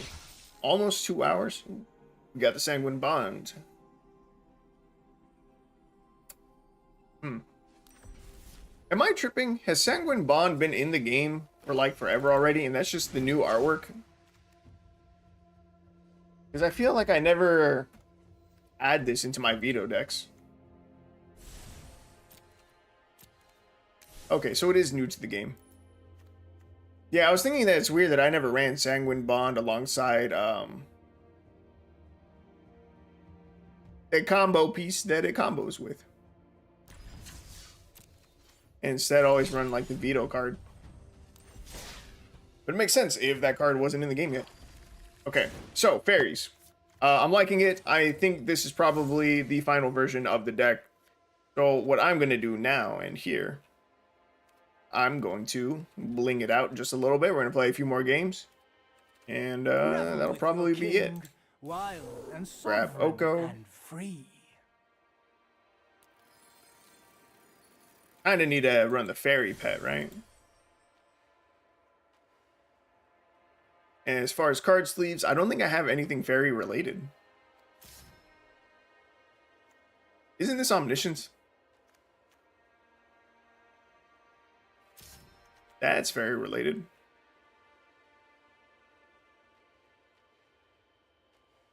I think that's probably the most fairy-like card that I have. I'm gonna do a quick scan. I think that's probably it.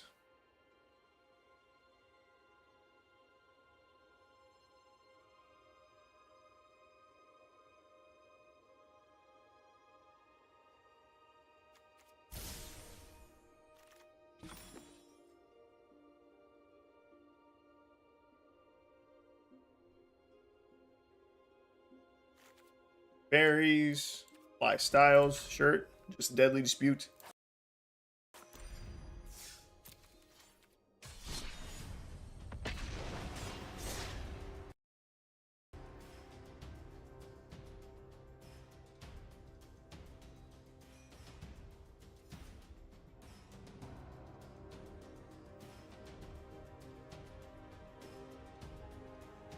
All right, yeah. This is gonna be it. I don't think there's anything else that we can do to make it better. I think we have reached peak Demir Faeries with only using 4 rares. Dude, the favorable wins. It's crazy. It's crazy to think that card is pulling its weight in this deck. Alright, so we have a nice 1-2-3 curve plus a fairy fencing. Fairy fencing still absolutely nuts. And has been crazy good with the Halo Forager. Halo Forager is a surprisingly good card. I really like it.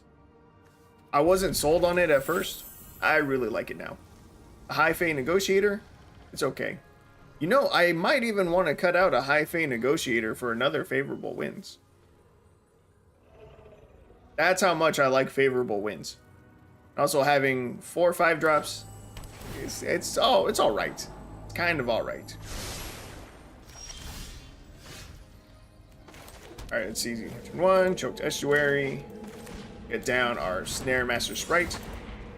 Opponent played Crystal Grotto, enters the battlefield, scry 1, tap, add a colorless. 1 tap, add 1 mana of any color. Think they're a colorless deck and just trying to get the scry? Because that's what I did in my colorless deck. I'm quite certain that I had Crystal Grotto in my deck just for the scry. My colorless deck was fun. It was a lot of fun playing that deck. I don't think you guys got to see it. Its win rate, I think, was only slightly positive. We weren't killing it, so it was like very like balanced deck, very even deck. But I had a lot of fun playing it. All right, so they definitely are colorless. Yes, it was a Constructs deck. I went 13 and 15, or 13 and 12, so I have a 52% win rate. Alright, yo, you know what's in that deck? The One Ring. You know what I just saw on YouTube earlier today? The One Ring is getting a nerf. The One Ring is getting nerfed.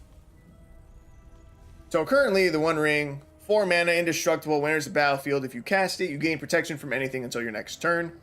Then for upkeep, you lose 1 life for each burden counter on the ring. You can tap it to put a burden counter on the One Ring, and then draw a card for each burden counter on the One Ring. The update to the card that is being announced, the rework for it on Arena, that you'll now have to pay 1 mana when you tap the One Ring to put the burden counter and then draw your cards.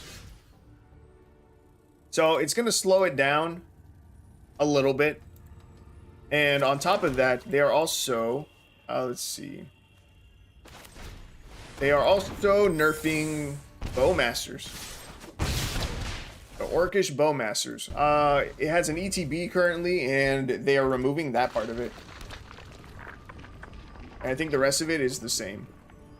Orcish Bowmasters, 1 and a black for 1/1 Orc Archer with Flash. When enters the battlefield, and whenever an opponent draws a card except for the first one, they draw on each of their draw steps. Orcish Bowmasters deals 1 damage to any target and then amass Orcs 1. Yo, I need to make a YouTube short about that. That's what I need to do. I was just thinking earlier today that I need to make more YouTube shorts. And I was like, but I don't know what I want to make them about. I don't have that much that I would want to make YouTube shorts about. Brooker suggested that I make YouTube shorts around deck ideas that I had but never built. I don't have any of those. Whatever deck ideas I have, I normally build them. And I've seen him theorycraft in super crazy ways, in very elaborate and intricate ways, and I don't think I can do it the same way that he can. He'll be talking about like how if you have these 4 cards in this perfect sequence, this will do that and that and that and that and that and this and this and this, and then that'll be it. What just said, good game. Displacer Kitten. Whenever you cast a non-creature spell, exile up to 1 target non-land permanent you control, then return that card to the battlefield under its owner's control. So I know Displacer Kitten is used. Hey, give me.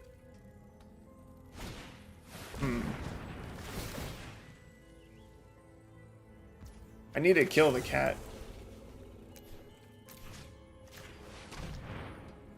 Can I do it before they continue to go off with the cat? I'm not entirely sure how the Displacer Kitten combo works. But I'm hoping double Fairy Fencing is enough.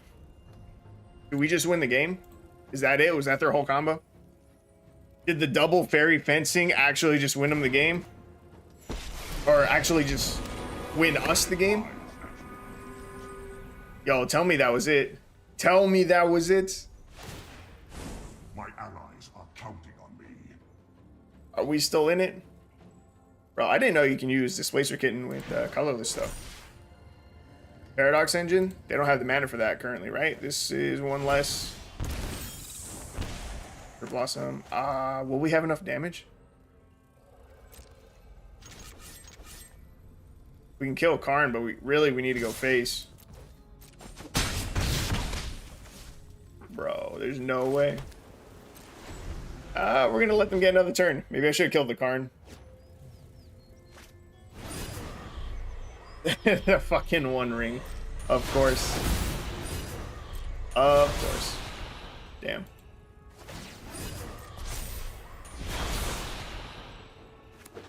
Don't let him find another cat.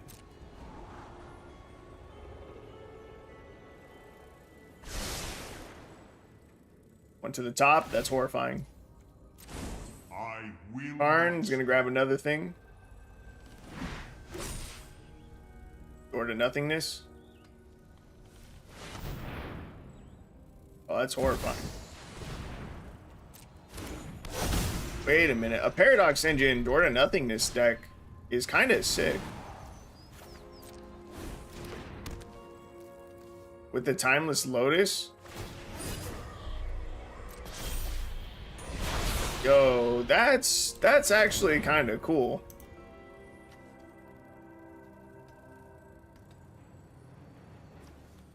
The Paradox Engine and the One Ring, those are cheesy ass cards. But Door to Nothingness plus Timeless Lotus, I have never seen anyone use that combination before. Door to Nothingness is a very hard card to use to win the game with. You need double Woobird. This enters tapped, and then you have to tap it to sack Door to Nothingness. Target player loses the game. That's fucking dope. Do it. Kill me. I'm okay losing this way. I am okay with it. It feels a little bit bad.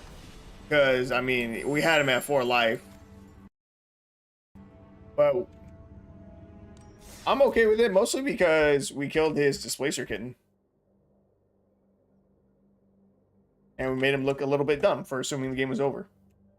Displacer Kitten combo. Right, what are the combos with Displacer Kitten? Like I said, I've never seen anyone use that, so it's definitely not one of the more popular combos. People use Teferi Time Raveler plus Displacer Kitten plus Soul Ring. What?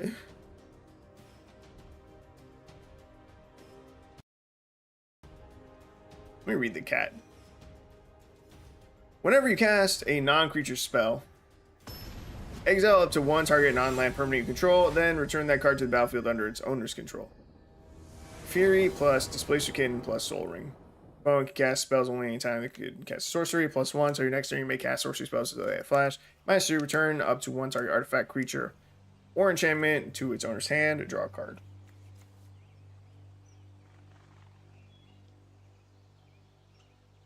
So with a Kitten out and Teferi on the field, did you just cast the Soul Ring?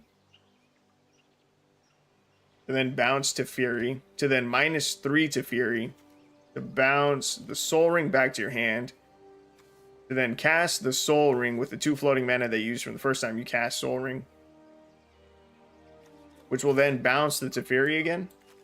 Yeah, that's pretty nuts. Opening hand. It's alright, it's not bad. Opponent's playing a Yorion deck, they have 80 cards in their deck. Good job, good on you. Don't run more than 60 cards, with the exception of Yorion, then run 80, and even in that case, don't run more than 80 cards.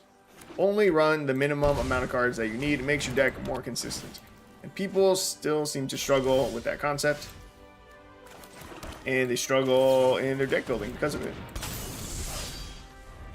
You only need 60 cards. Only need 60, except for Yorion. And you need an additional 20. Opponent scoops. Don't know why. But we'll take it. Maybe they were going to miss a land drop or something and really just did not want to play it out. Our hand looked fine. It didn't look like we were going to pop off or anything, though. I will take it. Huh. You know, I've never made a deck with Displacer Kitten.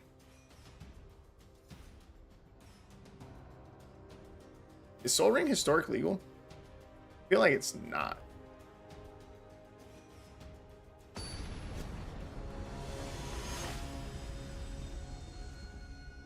Definitely not legal.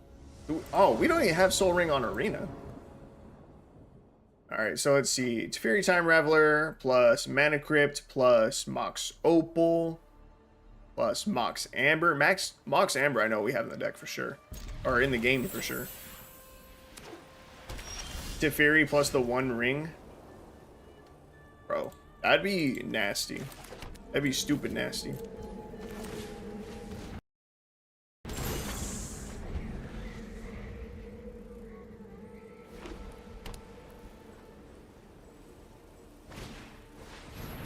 Wait, you don't have the mana for that one though, right?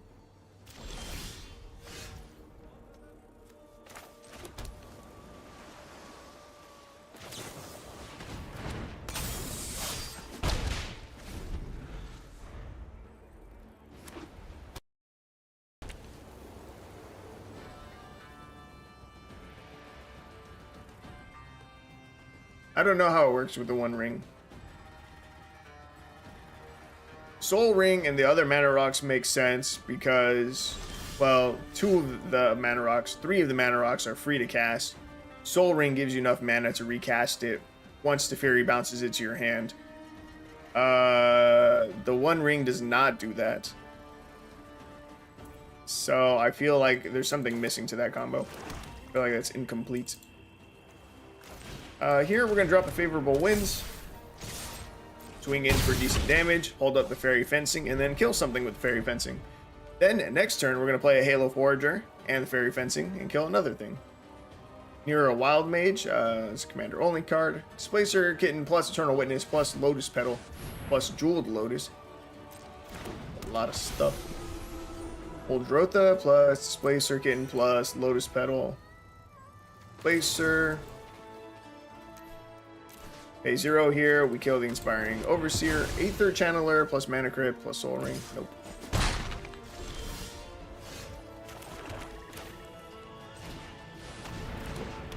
Halo Forager, we're going to pay the 1 because we can only do it on an ETB. The 1, auto pay, we're just going to kill the Spirited Companion because we can. Although, I guess I could have said no. We did have a second Halo Forager in our hand. We could have just waited until next turn, see if we got a better target for our Fairy Fencing before exiling it. That may have been a slight misplay. They could play a flying blocker here, and rather than threatening lethal, or rather than just winning the game, we'd have to wait an additional turn.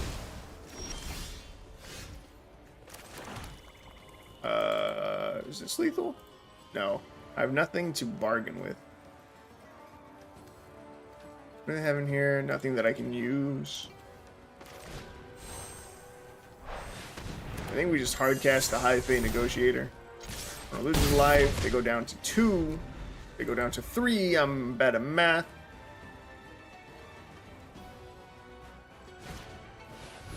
And I'm still looking at Displacer Kitten combos. And it looks like game to me. Hell yeah. There and back again. Plus Displacer Kitten plus Block Spinning. That does not look like a card that we have.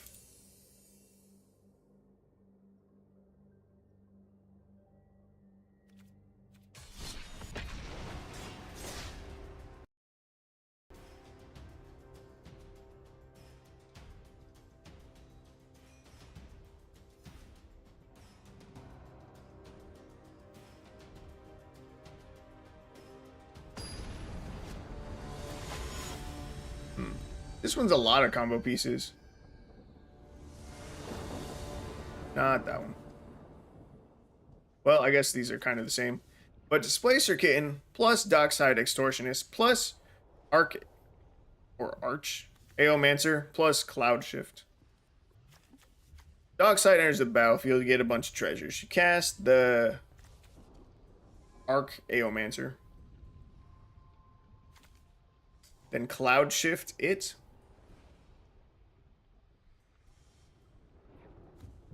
I don't know. I don't even know actually. At that point I almost feel like you don't even need the kitten, but I guess you do.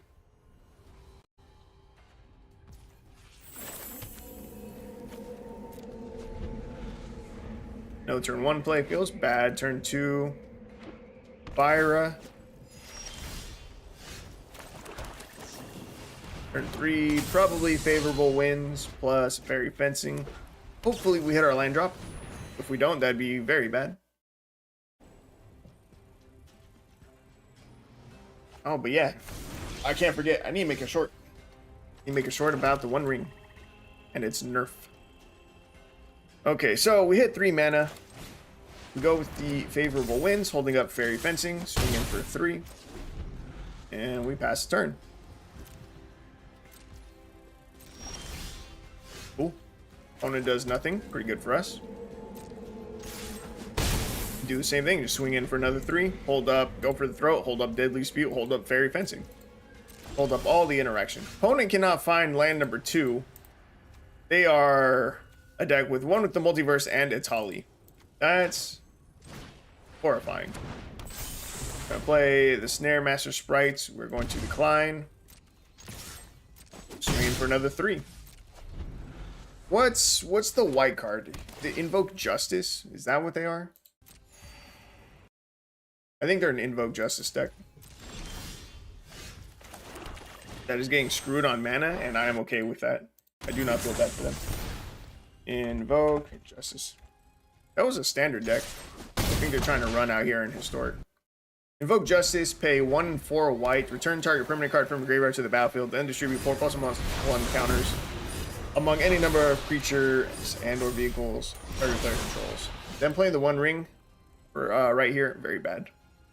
So they're going to be able to invoke Justice. Means we just hold up everything. Take damage from the One Ring. They get land number 5. They invoke Justice. They get a Tully back. Or they use Repair and Recharge. Return target artifact, enchantment, or planeswalker card from the graveyard to the battlefield. Create a tap Power Stone token. You go with 1 with the Multiverse. You may look at the top card of your library anytime. You may play lands and cast spells from the top of your library. Once during each of your turns, you may cast a spell from your hand or the top of your library without paying its mana cost. Exile all creatures. Do I care about any of these going to the graveyard? Not really. It's Deadly Dispute. This. Draw some cards. Ooh. Find another Deadly Dispute. The value. Get rid of you. The value. The Deadly Dispute into the Deadly Dispute with Farewell on the stack. That's fire. And we'll finally let it resolve. They exiled a whole 1 creature from our board. So let's go with High Fate Negotiator. Cast with Bargain. Stack a treasure. They can tap the One Ring. Boom. Gain 3 life. They lose 3 life. Seems good. And the turn. We have 2 mana up, so we can still use a removal spell. We can still use a Deadly Dispute. Take another damage from the One Ring. That's good. Displacer Kitten. Let that resolve. Bro, why are we going up against a second Displacer Kitten deck? Chain Bombardment. Displacer Kitten. Go for the throat. Killing the Displacer Kitten.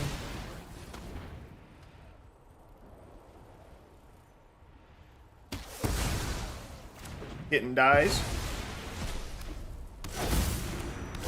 They exile 1 with the Multiverse. Back to the field. I don't think it matters. They need a way.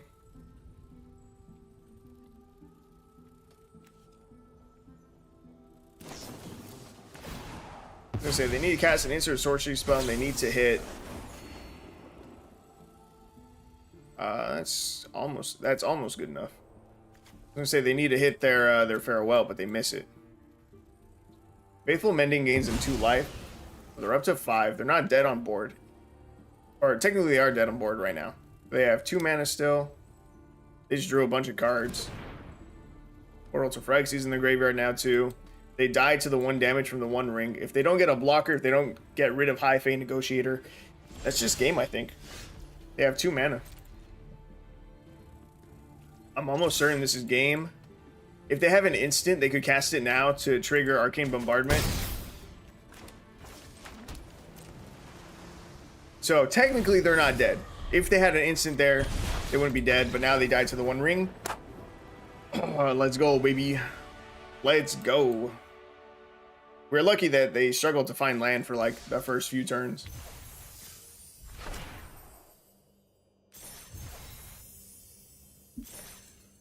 All right, let's take a look at the deck stats. We're currently 9-6 across 4 versions of the deck. 5-2 seems pretty good. Seems pretty solid. I think I am satisfied with the Faeries. 15 games. I think I'm good. We do a lot better on the play than on the draw. On the play, we won on the draw, 1 on the draw, lost on the draw, 1 on the play, 1 on the draw, lost on the draw. This is pretty even here. This split. Pretty even. Alright. Honestly, I don't know if I want to fix any decks. Kind of want to call this stream a little bit early today. But. Again, I don't remember if I showed you guys my Spirits deck. Do I still have it? Did I get rid of Spirits? I thought I had a positive win rate. I shouldn't have gotten rid of it if it was positive. If it was negative, then it makes sense that I would delete it. Spirits was 5-4. Last played it 4 days ago.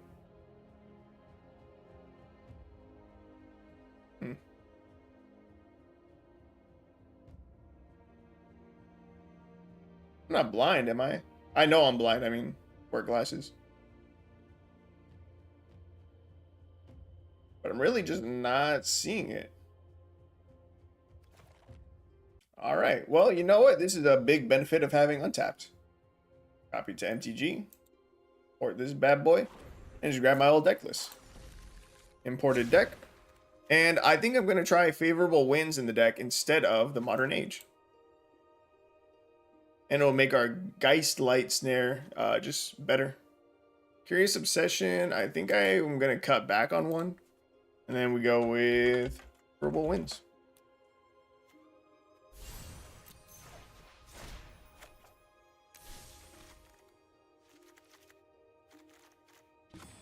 How many lands do I have in this deck? 22. Probably be a little bit lower. That's okay. Ratio-wise, 89% blue, 34% is white. Definitely have 1 more island. Maybe even 2 more islands. Let's see. Dog Skull Captain. Glorious Spirits. And let's take a look at how Favorable Winds works. Again, I think it'll just synergize with the deck a lot better with the Geist Light Snare than the Curious Obsessions did, and then the what was the other saga? And the Modern Age. The Modern Age I was a very big fan of. We got to draw a card and then discard a card so we could filter through our deck, and then it eventually flipped into a 2/3 Spirit. Wait, it's an enchantment creature too. Which means as long as it's still on the field, flipped over, Geistlight Snare would still cost 2 less to cast. Maybe I don't need the Favorable Winds. Tattered Haunter. I mean, Tattered Haunter is kind of a trash card. 2 mana, 2/1 flying can block only creatures with flying. Spectral Sailor, also pretty mid. Lantern Bearer, also pretty mid, but it's a 1-drop, so I want to keep it. Maybe I get rid of the Tattered Haunters. Throw in the Modern Age.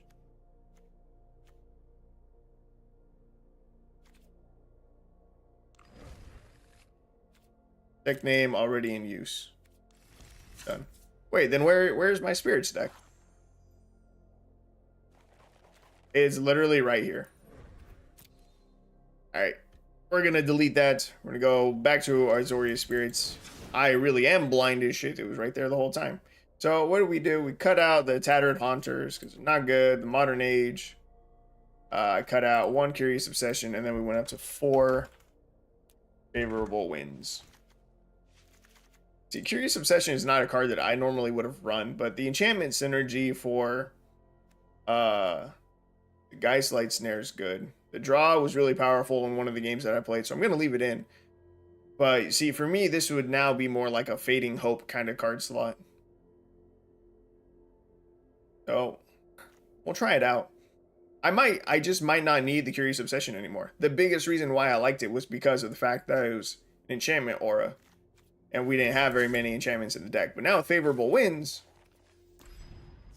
I don't think we'll need it as much. Oh, I need to cancel, I need to cancel, I need to cancel, I need to cancel.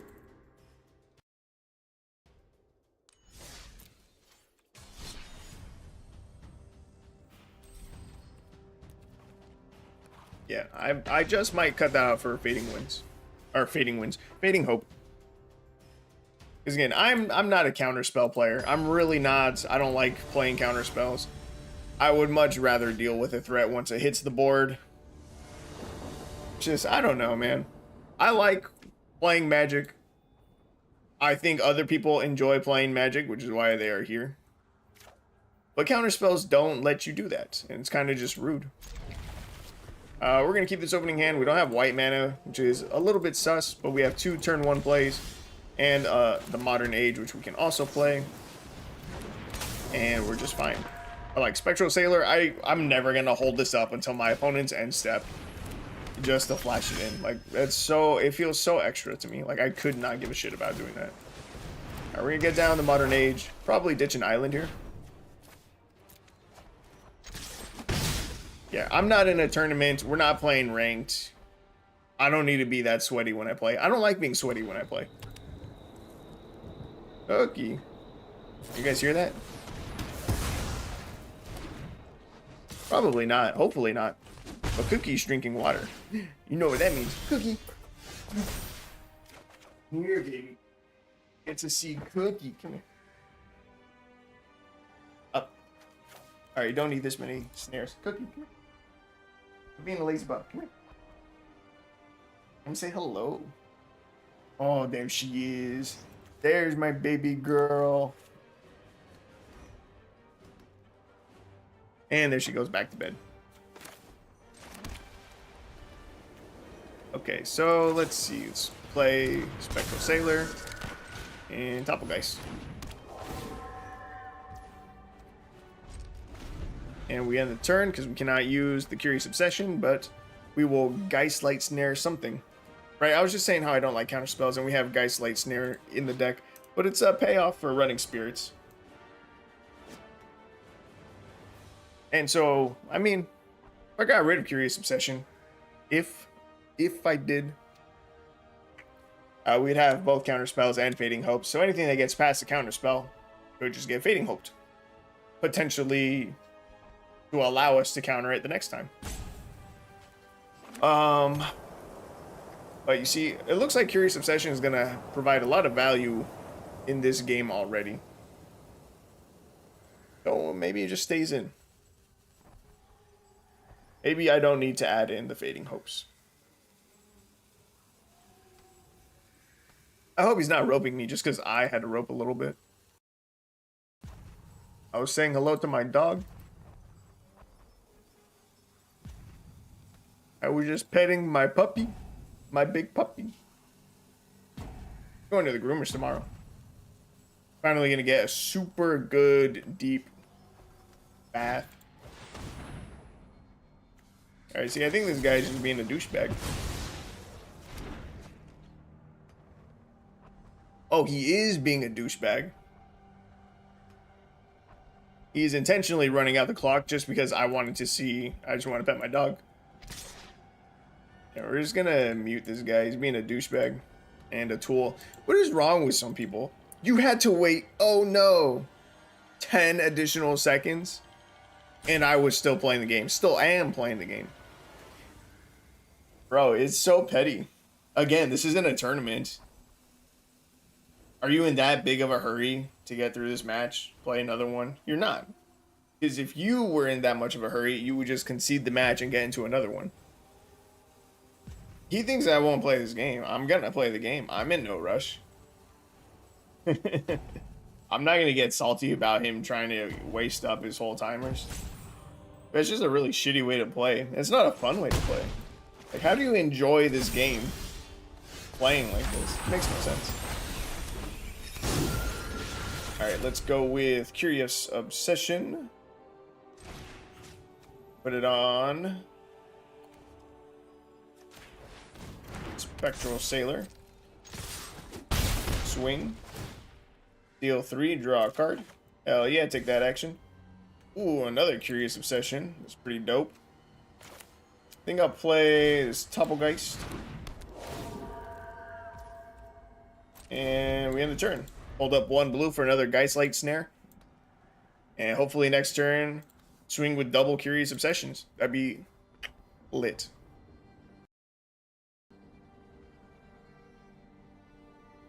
Right. I have this dude muted, but I assume he can still see my emotes. So I'm definitely down to emote spam him. Hit him with everything. Wonder if there's a limit on how many I can spam. That's everything though. That's all 10 of the stickers that I have. They're also called stickers, not emotes, which is weird. And again, these pets are called companions, not pets. I'm just hitting him with everything. He really thinks that I care that he waits out the timer. Oh no. You're gonna make me wait like 30 extra seconds. It's so rough. Oh my god. It's gonna make me so upset that I just concede the game. Eat shit. That was a nice hero's downfall. Yeah, 2 white mana. I haven't even bothered to read this card. That's how little he's doing. It's currently a 4/4 menace. Whoever deals combat damage to a player, if it has fewer than 4+1/+1 counters on it, put a +1/+1 counter on it.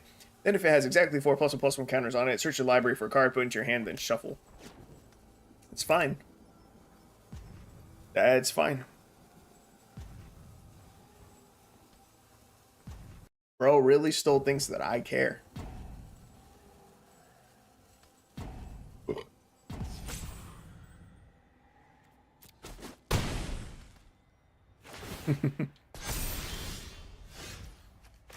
Alright, Curious Obsession. I'm going to put it on the Vector Glider. And I'm going to swing you and you. Action.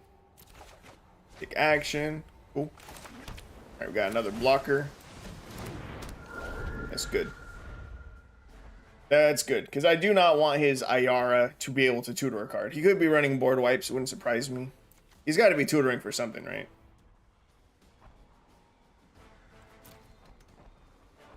Gotta be tutoring for something. So now we can chump block with Lantern Bearer and a Topplegeist, and then how much damage would we swing back? 5, 6. It's close. Skyclave Apparition. RIP Vector Glider, probably. Feels bad. Actually, if he chooses Vector Glider, Curious Obsession should go to the graveyard, which would be a good thing for us. Curious Obsession going to the graveyard means that we have Delirium, which means Topplegeist is going to tap down his board. Means I don't need to worry about the Ayara. I'm not going to hover my Topplegeist. I don't want him to think about targeting one of those instead. What is that? Battlefield. Alright, Delirium at the beginning of each opponent's upkeep. There are 4 more card types among cards in your graveyard. Tap target creature that player controls. Yeah, we can just tap down his board.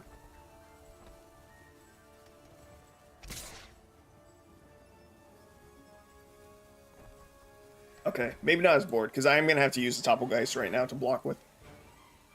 I use the Topplegeist and the Lantern Bearer.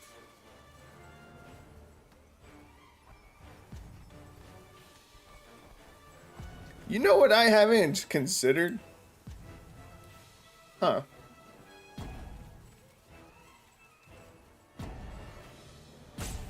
Is there a way to report players on Arena? I know it sounds like kind of a bitch move, but I was just thinking about that. I watch Smite videos all the time, right? I used to play a lot of Smites. I don't really play that much, but I still enjoy watching it. And I watch Weekend. He was a pro player for like 8 or 9 years, something like that. He is retired recently, like past year or two. Anywho, I watch him. And he talks about reporting players a lot. And just thinking about it, I don't think we have that feature. Which is a little bit whack. But I guess at the same time, let's see. Dog Skull Captain.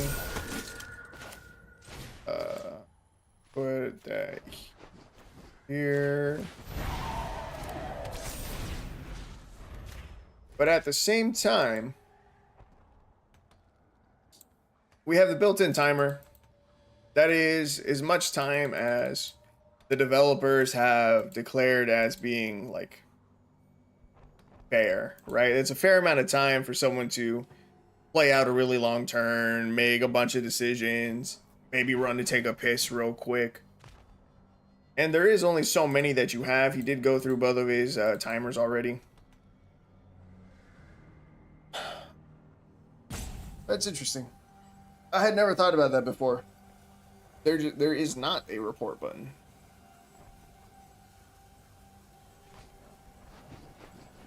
Yeah, it's crazy. There is pretty much no way to interact with players on Arena. And it prevents the game from becoming toxic. It really does.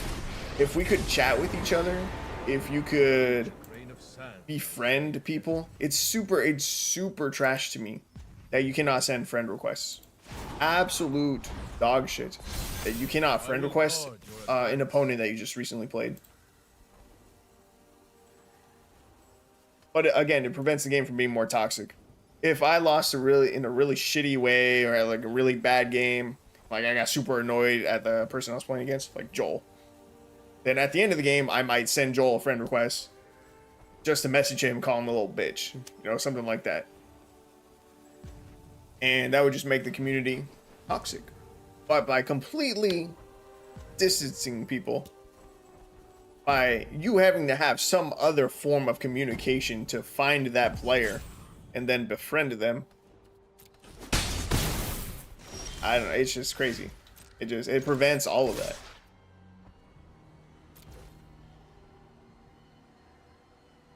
Do I have a laughing one?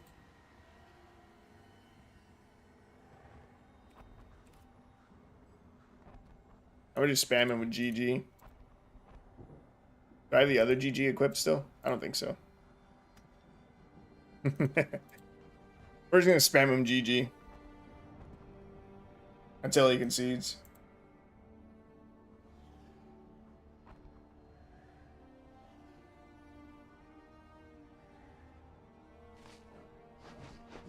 Alright, can I unmute him?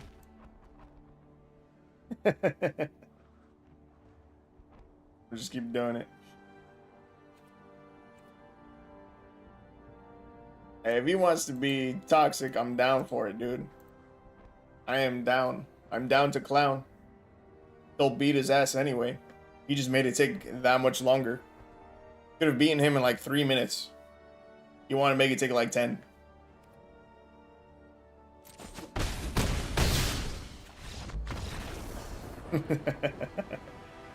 Oh, Joel.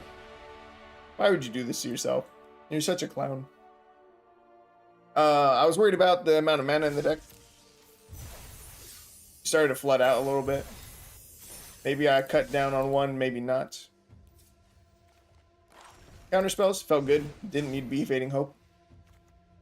Haven't seen favorable wins yet.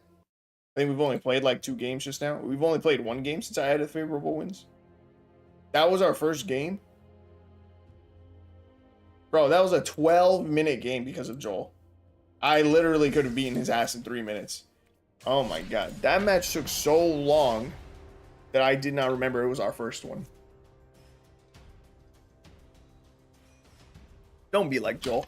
Don't be that guy.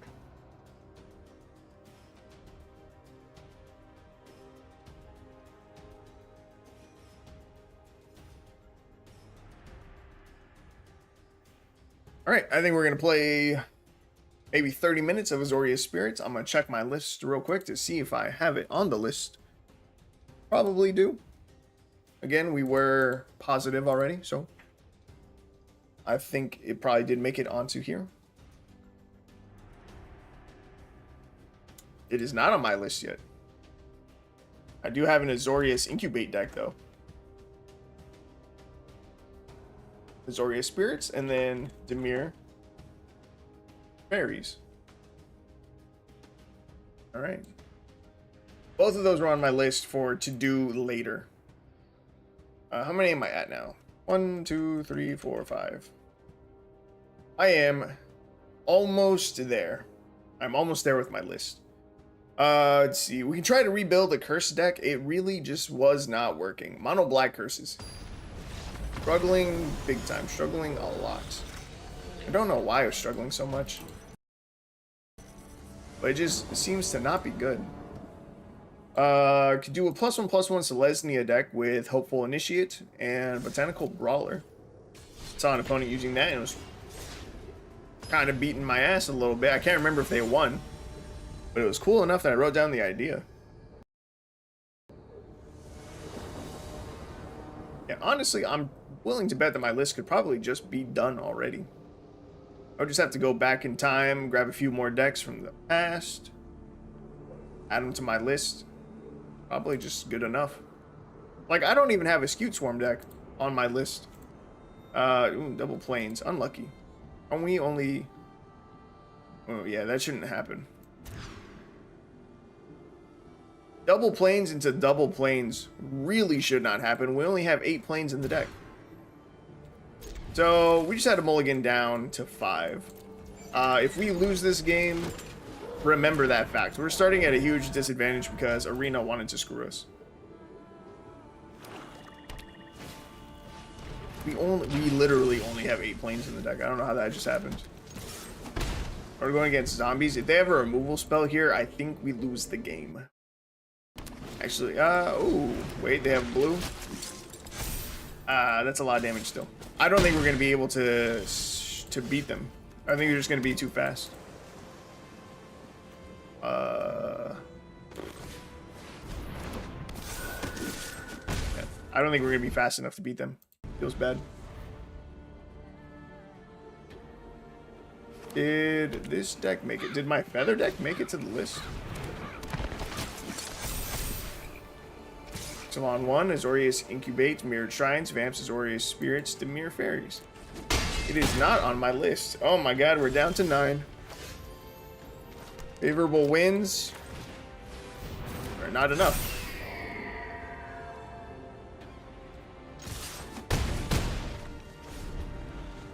I have to chump block with the Eagle, and then hope I top deck a land, which is a 37% chance, to then cast both of these, and that's 3, 4, that's 10 damage.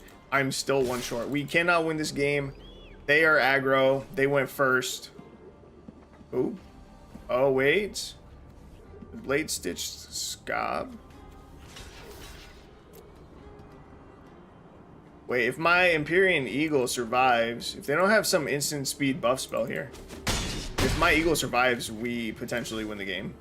We still need to top deck a land. 37% chance. I mean, he has 4 mana. Maybe he kills Drog Skull Captain. My Feather deck isn't on the list, though. Feather should definitely be on the list.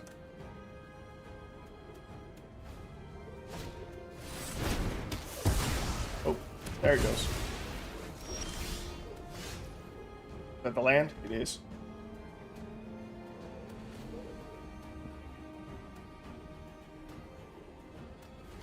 Oh, wait, what the fuck? Why did both my creatures die? Wait. Wait. What the actual fuck just happened? Why did I just lose both my creatures?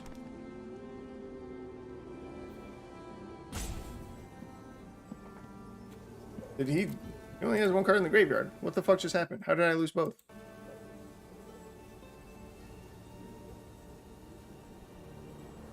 I'm watching the stream back. I literally don't know what the fuck just happened.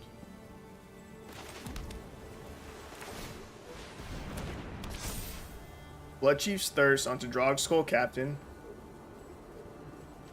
Oh, because of the damage that was already on my thing, it died. Damn, that sucks. So that sucked, but one, they're aggro. They're basically an aggro deck. Went first, and we mulliganed down to 5. That defeat was completely expected. Doesn't make it hurt less, but that's not on the deck.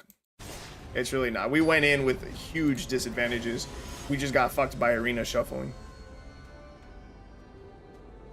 The odds of getting double planes into double planes in our opening hand is so low, so unlikely. And it fucked us.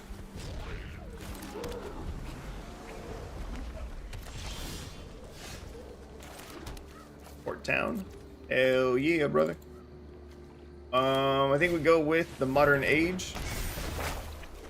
Try and get this to flip as soon as possible.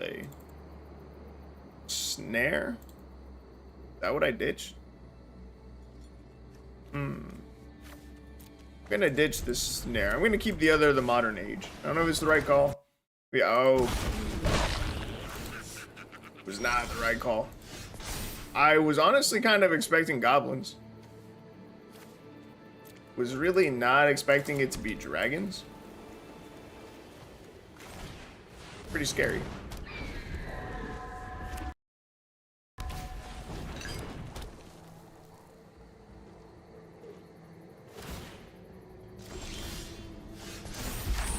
I have 2 feather decks. I have one that's 10 and 9. Oh no, it's the same one. 10 and 9. Okay, so let's see. We have 3 mana. Oh, we have the Spell Queller.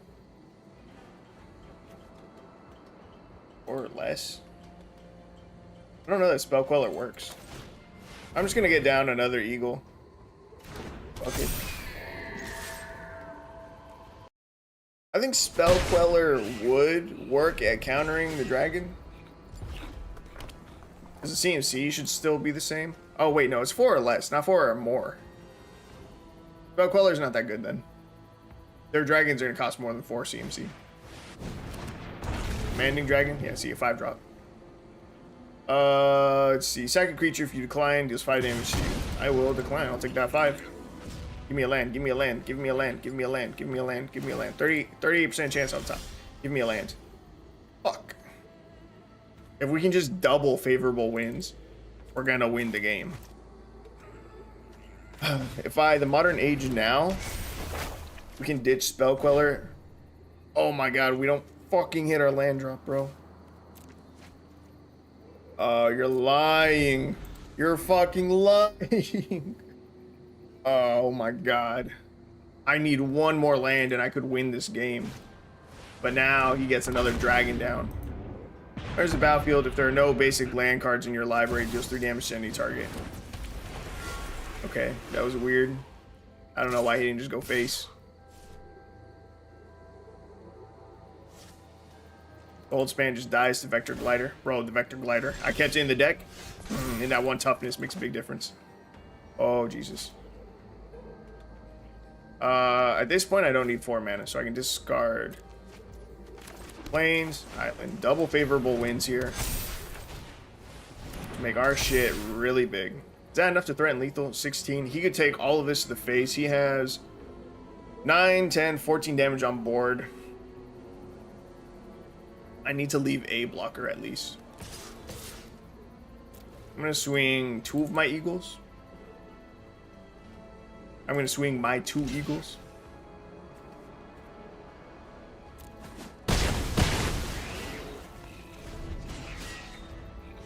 And this is rough. Bro. Can't believe we kept missing land drops. Such dog shit. Still can't swing Goldspan Dragon at us. Doppelgeist is actually great here. It's gonna enter the battlefield and it's gonna be big as hell. Entering as a 4/4. We can tap. I guess it doesn't matter that much. Guess I'll tap down the Lapis. Syrian Eagle. Spirits are big, dude. Swing the Empyrean Eagle. He's gonna double block. Another Goldspan Dragon. It's okay. We can tap down the Lathlis still because we have Delirium. It's huge. Bro, the Doppelgeist. Oh my god, it was actually a cracked top deck. Doppelgeist might be able to save this game. It was feeling really dodgy there, but our spirits are so big it can actually contest its dragons. And Doppelgeist keeping Lathlis tapped down. He has 2 cards in hand, even if they're both dragons. Now, if they're both dragons, can I swing out? Shivan Devastator, that's a big fucking dragon. He makes a 5/5 here. Damn. This is a little bit rough. What could I top deck from here? I think nothing. Let's go with the Modern Age. I don't know. See what we can get. Plains. Not really helpful.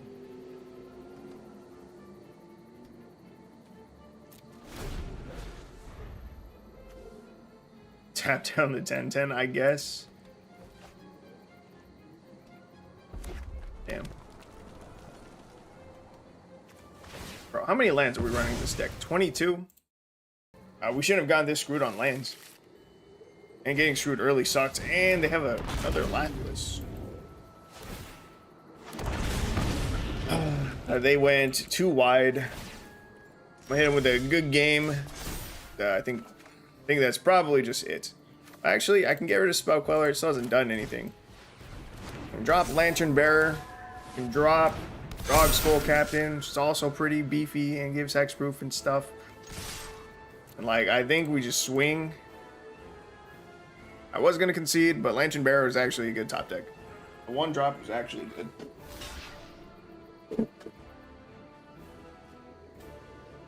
He's gotta block some stuff or he dies, but I think we just die on the clap back.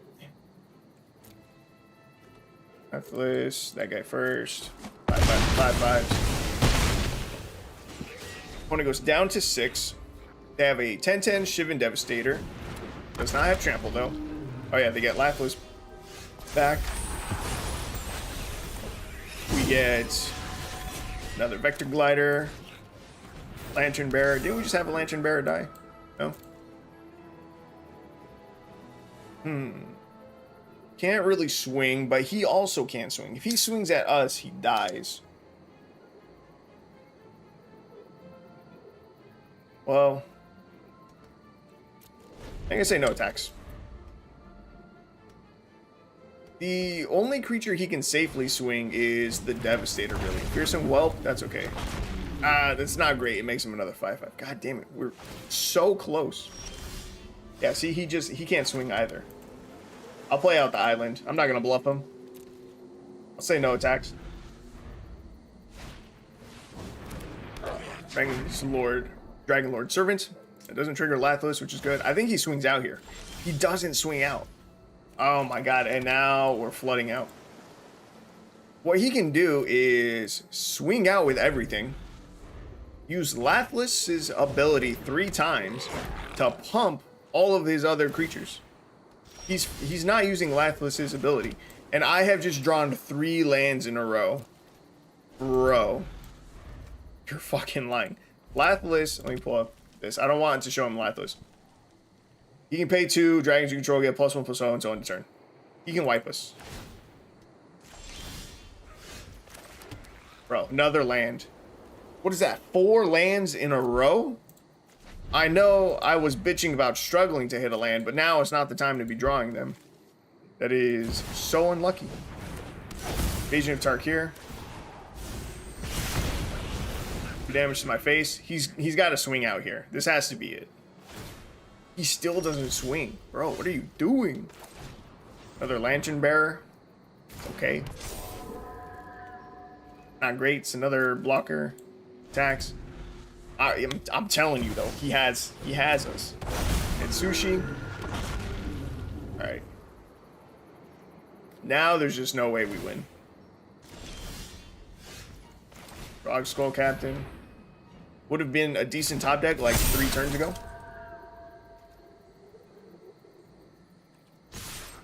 Alright, fuck it. I'll attack.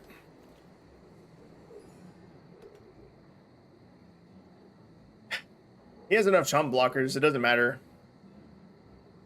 It's just a good game. Feels bad.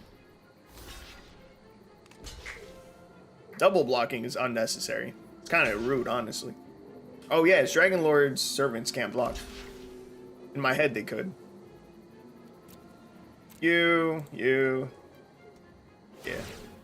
Lifeless can pump. He was saving the pump for us swinging into him. That's weird. That makes almost no sense. You could have just swung at me forever ago. Oh my. It's a lot of Lantern Bears. I can make the Drog Skull Captain really big. Well, a bit bigger. Alright. We'll just concede. That's game over. We lost a long time ago. But I was trying to play it out. Let me check my list again. Did I add 5-color warriors?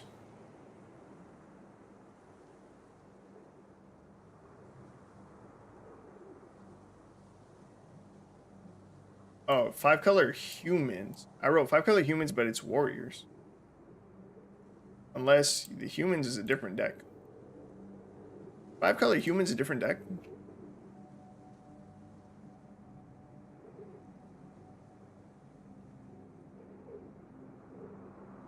I don't remember.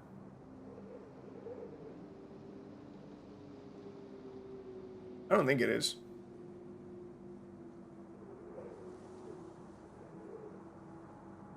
It is not. That should say warriors. Not human. 5-color. Oh, and I do have feather on my list. Wow, I've just made a lot more progress than I thought. 5-color warriors. All right, so let's make a quick Selesnya deck.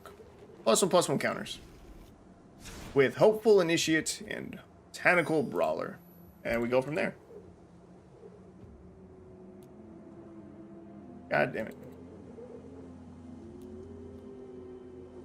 Hopeful Initiate. Oh, scrap you.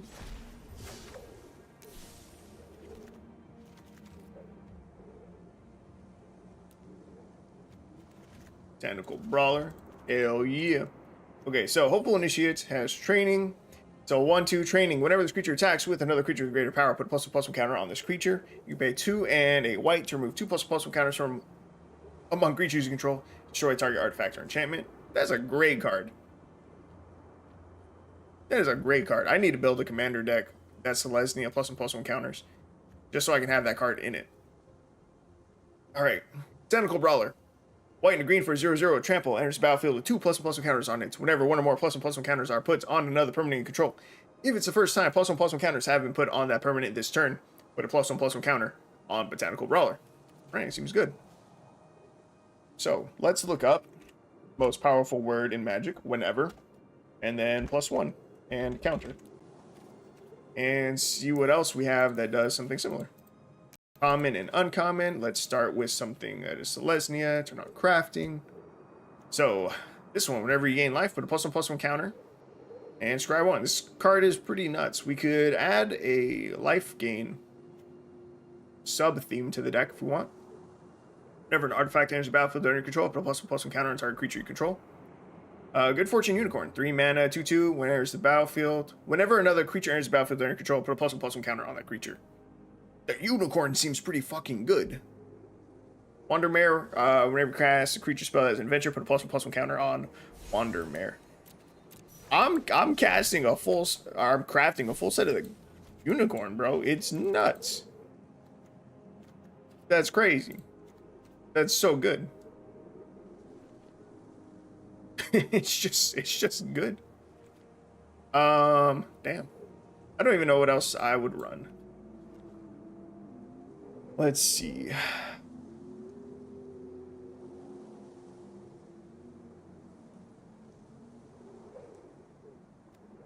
Tokens, energy, every other color, explore,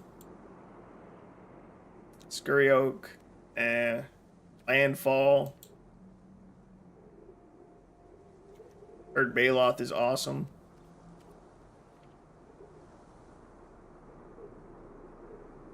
Ravenous Squirrel.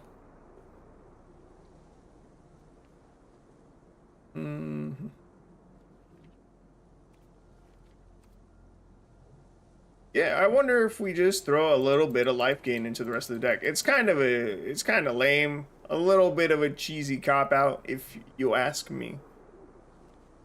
But I think it would be strong as fuck and the deck would be just like incredibly overpowered.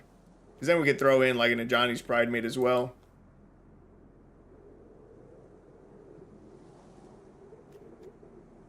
Good Fortune Unicorn. Well, this is still just cards that say whenever and +1 counter. I could look up +1 counter, enter the battlefield.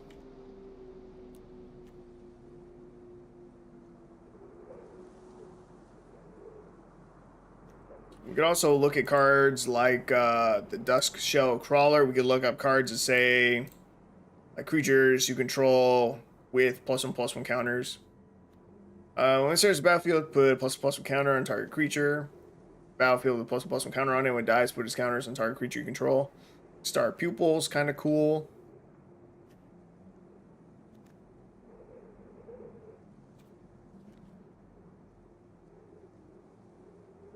Let's see. None of these, I don't think.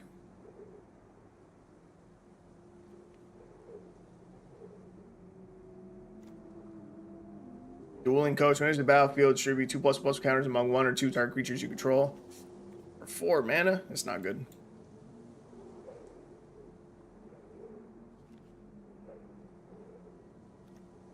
Evolving Adaptive. Isn't this one sick? Whenever another creature enters the battlefield they're in control, if that creature has greater power or toughness than Evolving Adaptive, put it an oil counter on it. Evolving Adaptive is sick. It's very similar to Hopeful Initiate. Initiate is just on its attack trigger, whereas Evolving Adaptive is on the ETB of the other creature. Seems good. Turn of the Scale. It's not bad.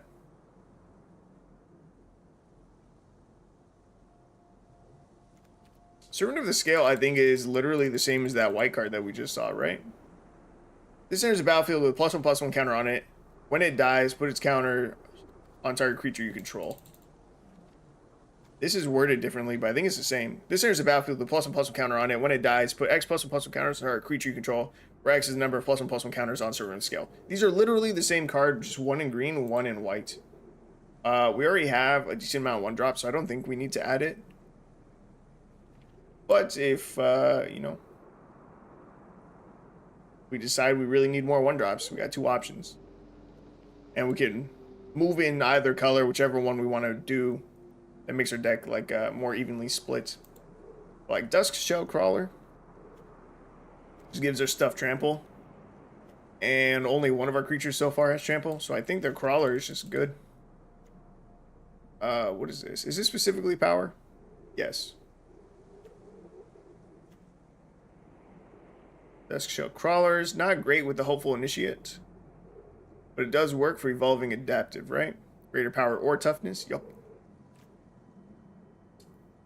Crunch, Wrangler, 2 mana, 2/1, trample. Whenever a creature with power 4 or greater enters the battlefield under control, put a +1/+1 counter on it.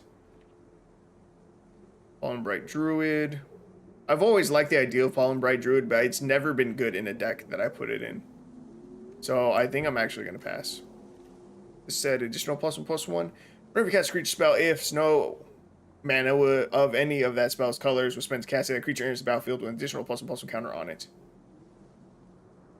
That seems good. Right? Just good. Doesn't trigger on itself, though.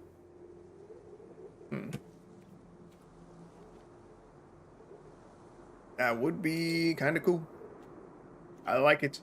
Hydra's Growth is definitely a win more card. That, I think, is trying too much. Renata, Call to the Hunt. It's a good card. Power is equal to your devotion to green. Each other creature you control enters the battlefield with an additional +1/+1 counter on it. Oh, we have Rich Scale Tusker. Oh.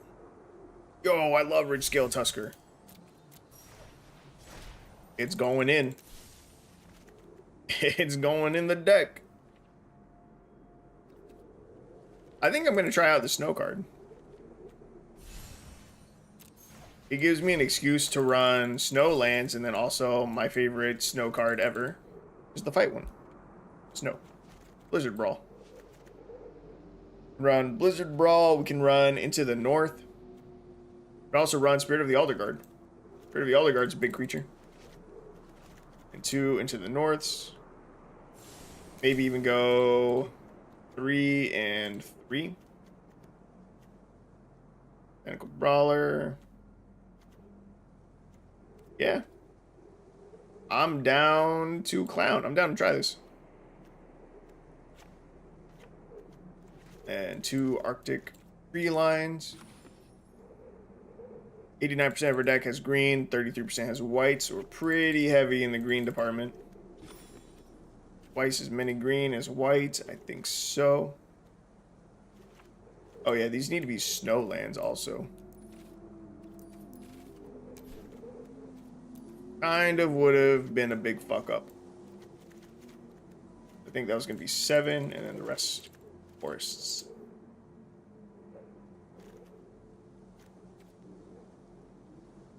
Only 2 Arctic Tree Lines? I think 2 is fine. 2 Arctic Tree Lines is A-okay. We did have 8 1-drops, right? It's not just 4? Yes. Dude, that curve looks pretty fucking sick. Oh, we have 11 1-drops. 11, 11, 8, 4, 2. The Ridge Scale Tusker. Our big finisher. I am so down for it. And we did not go down the life gain route. None of these care about life gain, right? I didn't add any of those. No. Bro, I'm actually super excited about this. I'm so excited. I am so excited because of the snow. That makes it so much more interesting than if it was a life gain. A Selesnya life gain, a +1/+1 counters deck. My earbud.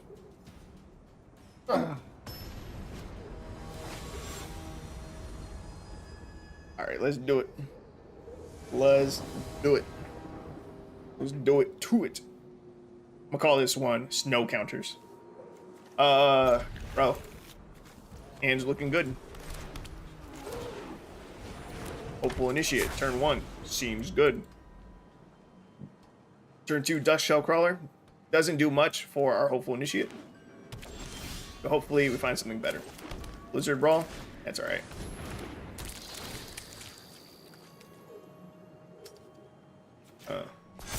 I'll still put it on the crawler. It's alright.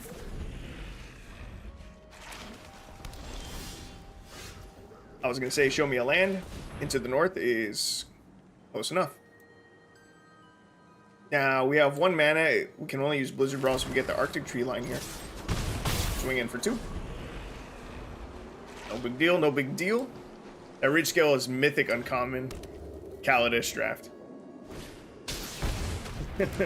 Dude. I love this card so much. When I first started playing Magic, the latest set was Amonkhet. So Kaladesh was still also legal and standard. And so the first deck I ever built was a mono green standard deck on a budget. It was a budget deck, of course. And Ridgescale Tusker was in my list. And I absolutely fucking love that card. Let's see.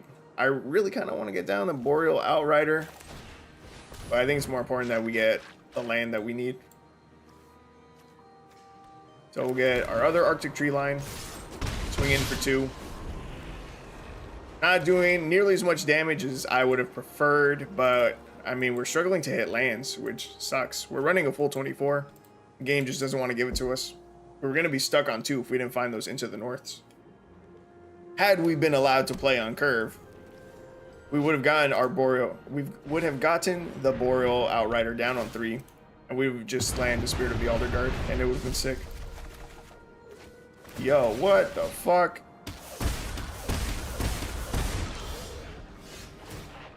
Induced Amnesia? There's the battlefield. Target player exiles all cards from their hand face down, then draws that many cards. At least it's face down.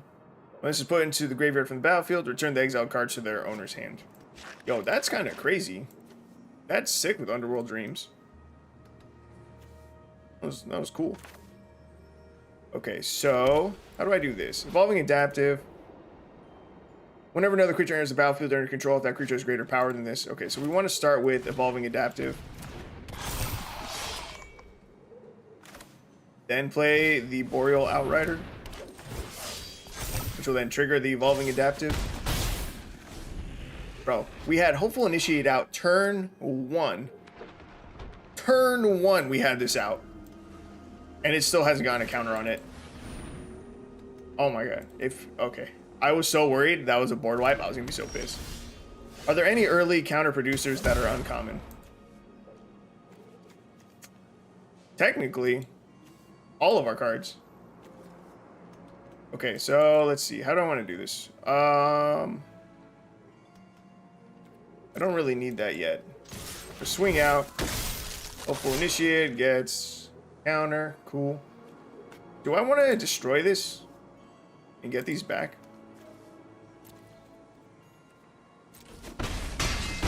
Go to damage. I can do this at any time. I think I'm going to use the Hopeful Initiate to destroy the Induced Amnesia. Oh, actually, our opponent might have said good game because they're going to lose. Not because they have us. Oh, sick. Yeah, we have a lot of ways to get counters. Well, counters are not the same as +1 counters, so Adaptive won't get any benefit from the Crawler. Ooh, I did not think about that. Oh, that's actually a very, very good point. Yeah, this just gets +1/+1 for each oil counter on it. Yo, good fucking catch. We can ditch the Evolving Adaptive. It's fine. Enter the battlefield. Actually, let's see. Whenever, +1 counter. Yeah, we'll find a new 1-drop. Yo, thank you for that catch. But yeah, we have a ton of cards that make +1/+1 counters. Hopeful Initiate, which is our rare for the deck, has training. So whenever it attacks with another creature with greater power, it gets a +1/+1 counter. Dustshell Crawler on ETB, we can put a counter anywhere. Tentacle Brawler. Enters the battlefield, 2 +1/+1 counters on it. Whenever one or more +1/+1 counters are put on another permanent you control, if it's the first time +1/+1 counters have been put on that permanent this turn, put a counter on Botanical Brawler. Boreal Outrider. Whenever you cast a creature spell, if Snow Mana was spent to cast that, the creature enters the battlefield with an additional +1/+1 counter on it. Good Fortune Unicorn. Whenever another creature enters the battlefield under your control, put a +1/+1 counter on that creature. Spirit of the Elder Guard. It's just a big bear because we're running snow things. But again, there's a bunch of cards. The Outrider and the Unicorn are both great to curve into the Spirit of the Elder Guard. They'll both put counters on it. And then Ridgescale Tusker is just our 5-drop. I was considering the Wildwood Scourge. That would be a good use of pumping all of our mana into things. Whenever one or more +1/+1 counters are put on another non-Hydra creature you control, put a +1/+1 counter on this. And we have no other Hydras. I think it's Wildwood Scourge. Hello, hello. Yeah, I think it's a Scourge. Bro, seriously, Sabir, that was a huge catch. I was going to use Evolving Adaptive, and I probably wouldn't have thought about it for a long time. Because I didn't even notice just now that I didn't get the trample from the Dusk Shellcrawler. So, we have even more. We have the same amount of green in our deck. Alright, let's go try this out. And this will be Selesnya counters. Yeah, I'm really excited to run this deck with Snowlands. Part of me was going to go with Life Gain instead as a way to get counters. Because, I mean, there's a ton of cards that we have available to us, right? Like Johnny's Pride Mate. There is the Selesnya card that says whenever you gain life, put a +1/+1 counter on it. There's Celestial Unicorn. There's the worst version of a Johnny's Pride Mate that enters as a 1/1. It's the arena exclusive one. I can't think of the name. So I thought about running a life game sub theme to the deck. I really didn't want to because it'd be boring. Selesnya is good at life gain. We know that. I hate playing against life gain decks. They're boring. But running Snow is something that I haven't seen a lot of people do in general. I'm a big fan of Snow cards. Also because I love Blizzard Brawl. But I think it's just going to be way more interesting. I am very excited for this deck. Let's see. Do I go with the Dusk Shellcrawler? I think I do, actually. And I'll put it on the crawler. No attacks. So, we need to play the Wildwood Scourge at least as a 2/2. So that way, when we swing with the Hopeful Initiate, it can at least get a counter. Triggering its training. Yo, actually, isn't that nuts? Yo, the Wildwood Scourge actually goes crazy with Hopeful Initiate. Hopeful Initiate has training. So whenever this creature attacks with another creature with greater power, put a +1/+1 counter on the Initiate. If we swing with a 2/2 Hydra, it's going to get a counter. Because that's getting a counter, our Hydra is going to get a counter. So it will always stay bigger than Hopeful Initiate, which means every single time it attacks, it's going to continue to grow. They are both going to get +1/+1 counters every single combat. At least every single combat. You know, the Hydra might grow even bigger still. That's kind of crazy. We might get milled out before that matters, but it's still pretty nuts. We're down to 34 cards. If he hits us with Atasha's Hideous Laughter, that'd be real bad. Blizzard Brawl is fun. We can kill the Ruin Crab at least. We're gonna kill the crab. Yeah, let's kill that crab. But check it. Now we swing. Initiate triggers. So Wildwood Scourge triggers. And they're just gonna continue to feed each other forever. Oh, that is very exciting. That is very, very exciting. That's so sick. I also never get to use Hydras. Most of them are rares. Most of the good ones are rares. I'm gonna take a quick peek. I'm gonna see what other Hydras there are in common and uncommon. Because I feel like it's not a lot. And again, if there are a lot of options, I feel like they're not that great. Common, uncommon on Arena. Let's see. We're still struggling to hit lands. I don't know why. Oh, I guess we've been getting milled. That explains it for this match. We got screwed last game. This one, it makes a lot more sense. We want to kill the Manic Scribe. It has less toughness than the Merfolk Secret Keeper. However, the Manic Scribe, if they get Delirium, will continue to mill us. So, we kill the Manic Scribe. And we swing, training triggers, Hydra triggers. Nice. Yeah, there are literally only four Hydras on Arena that are common or uncommon. And they're all uncommon. Okay, I'll tell you that right now. They are Feral Hydra. Enters the battlefield with X +1/+1 counters on it. You can pay 3 mana, put a +1/+1 counter on Feral Hydra. Any player may activate this ability. Thunderous Snapper, which is a Turtle Hydra. 4 mana 4/4. Whenever you cast a spell, converted mana cost 5 or greater, draw a card. Follow with Scourge. And then Ren's Run Hydra. X and green for 0/0 with reach, and its battlefield X plus and plus counters on it. It also has reinforce. I don't know the wording for reinforce. You can pay X and double green, discard the card, put X plus and plus counters on target creature. Yeah, we definitely have the best one out of the uncommons. Okay, I think we just get down an Outrider. Is this going to be enough? 4, 9, 10. We set our opponent down to 1? You're lying. That's going to make us mill 4. If I kill it? Oh my god. This sucks. Alright, we're going to kill the Ashiok because it's safer. But I really didn't want to. I would much rather send the damage trees. I can't believe we're going to be 1 short. 1 counter. That's all we needed. 1 more counter. Good game, dude. Does he have us? We mill 4. We mill another 2. That's 6. Oh, we beat him. It was getting sketchy. Oh no! They have us when they cast the Merfolk Secret Keeper. I thought we had them. That feels bad. Bro, we were 1 point of damage short from winning. And he top decked something that got him lethal, which also sucks. Damn, I really thought we had that game. That feels bad. It's okay. It was a good game. It was close. It was very close. And our deck felt good, and again, I got to realize that Hopeful Initiate and Wildwood Scourge together are nuts. They're cracked.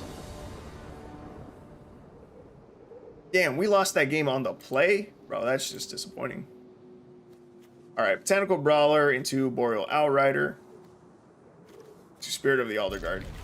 It's a little slow as far as +1/+1 counters are concerned. We're not going to get a +1/+1 counter until turn 4. Turn 2, we get Botanical Brawler. Turn 3, we get no +1/+1 counters. Turn 4, Spirit of the Alder Guard will enter with a +1/+1 counter, which will then put another +1/+1 counter on Botanical Brawler. Yeah, it's not until turn 4 that we get additional counters. So it's a bit slow. But a 2-3-4 curve ain't bad. And it's looking like we won't get screwed on mana this game, so that'll be nice. Assuming the game ever gets to start. Don Carnage over here is taking a sweet-ass time. Hello. Hello, opponent, my friend. Don Carnage. I need you to wake up, dude. I need you to stop taking the dump. Trying to play some games here. Don Carnage, do not make me sit through this whole timer, my guy. GG was fun. Did we just play? Were you my opponent just now? Tomahawk Warrior? There's no way. Tomahawk Warrior, you're here? That's crazy. I see that. I see that. Yeah. You were my opponent. That was a good game. I really thought I had you. I really thought I had you at the end. I was 1 point of damage short from lethal when I killed your Ashiok. Then you cast your, what was it, the Merfolk? Merfolk Secret Keeper, right? Isn't that the name? Yes, when you cast the Venture Deeper, I was like, he's going to mill us for 6. I got him. That's game. We're going to win. And then I didn't think about the fact that you actually casting the Merfolk Secret Keeper was going to just end me. Yeah, it was a good game. You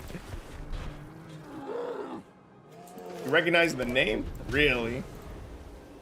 Oh, man. 100% I won by top decking Merfolk Secret Keeper. I know you did. I know you did. There were so many top decks that would not have won you the game. I guarantee you probably still had at least a 30% chance of drawing a land. My biggest concern, though, was that you were going to find Atasha's Hideous Laughter at some point. That would absolutely have wrecked our deck. Our curve isn't that high.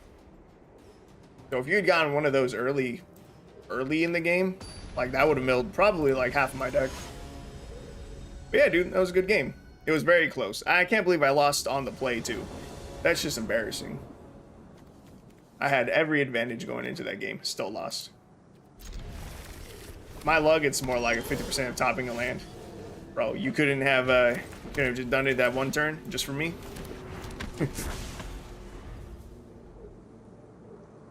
would have been nice. But yeah, man, good game. Good game. Let's see. All right, turn 2. We have no creatures, so we're just gonna enter the north. We're gonna go grab our other Arctic tree line. And we swing. Also, kind of a slow hand. We have a lot of lands. Our opponent's playing gates. I'll top deck the land next time. I appreciate it. Yes, that would definitely help me out a lot. Okay, we have the Wildwood Scourge, which goes crazy here. So oh man, I'm gonna go for the Unicorn still. It's the greedier play. To make up for it, I'll toss a sub. Yo, that's what I'm talking about, my man. Appreciate it. Hell yeah, you're gonna be right here below me. We've got like 3 or 4 names going now. Hell yeah. We just got hit by Gates of Blaze. It's a real bad day. Can I Wildwood Scourge bigger than they can Gates of Blaze? I don't think we'll beat that race, but I could try for it. In Good Fortune Unicorn, we can into the north, go grab another, I think, grab a Plains. Hell yeah, Tomahawk Warrior. I appreciate it. Also, I like the name. I do. I was in the Navy before this, and I was actually a Tomahawk tech. I launched Tomahawk missiles. So I'm a big fan of the name Tomahawk Warrior. And in fact, I have a small little Tomahawk. I'm gonna go grab it. I'm gonna show it. I got from when... I think I have it in my closet.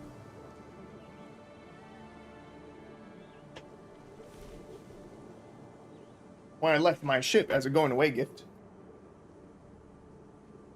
my division got me a Tomahawk. Got like a little wolf right in there too. Yeah. Oh, cool name. I like it. Wildwood Scourge, we're just gonna play it out as big as we can. Which is what, 6? 5, 6. Auto pay.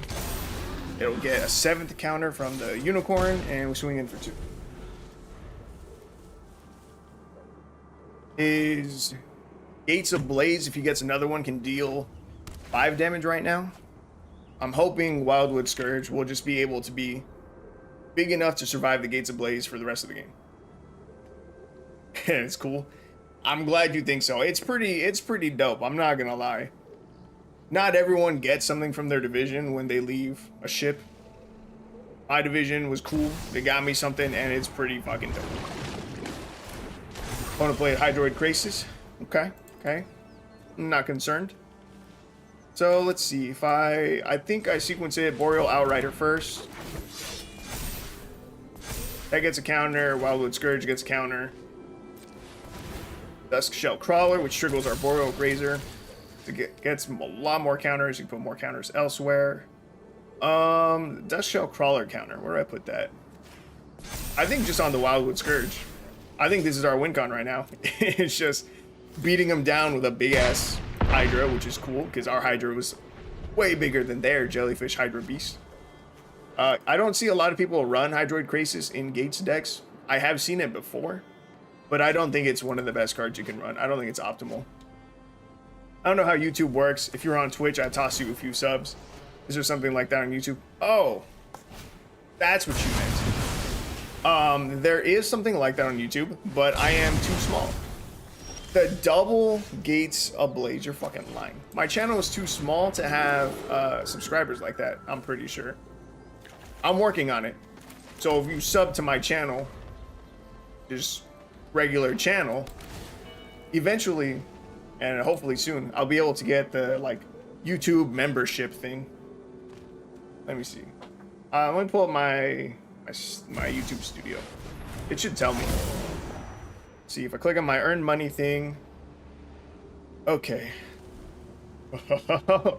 Oh, dude, you are the first subscriber that I have gotten while that notification has been up and since I've been streaming. We're gonna try and trade our Spirit of the Aldegar with the Primeval Titan. We're gonna lose this game. It is so unlucky that they found 3 out of their 4 Gates of Blazes in the top half of their deck. But I'm super happy to know that that notification works. When you get it, let me know and I'll toss you them then. Yo, I appreciate it. But yeah, let's see. So memberships, I can create a fan club of members paying monthly for access to exclusive perks. So yeah, that's the equivalent of Twitch subs. My eligibility for that is I need 500 subscribers total to be able to do that. And then I need at least 3 video uploads within the last 90 days. And also, I need at least 3,000 public watch hours in the last 365 days. And out of all those stats, I have 303 subscribers out of the 500 needed. And I have 1,500 out of the 3,000 watch hours required in the last 365 days. So I am only about halfway to being able to get memberships. Oh god, yeah, all right, we're gonna lose. Bro, that is so unlucky. We made our Hydra huge, and he managed to double Gates Ablaze in the same turn. That's dog shit. And he doesn't even go for the win. I don't know if he has the Maze's End, but we're just gonna call it there. That's unlucky. Yeah, I appreciate it though, man. That's dope. You're actually only the second person, I think, that has ever tried looking me up while streaming, like from my opponent's side. I had one guy do it very, very early on to me streaming. I think it's back when I was streaming on Twitch. And I think I maybe had like 1 or 2 people in the stream. And the dude was like, yeah, I look up all of my opponents. I always look them up to see if they're streaming. And he told me that I was the first guy that he went up against whose name he looked up and did happen to be streaming. So that was really cool. Those Gates decks are annoying. They are. Bro, we would have had him. We would have stomped him out if he didn't have double Gates Ablaze in a single turn. Like, we really had him. We did. I think we throw back the Blizzard Brawl.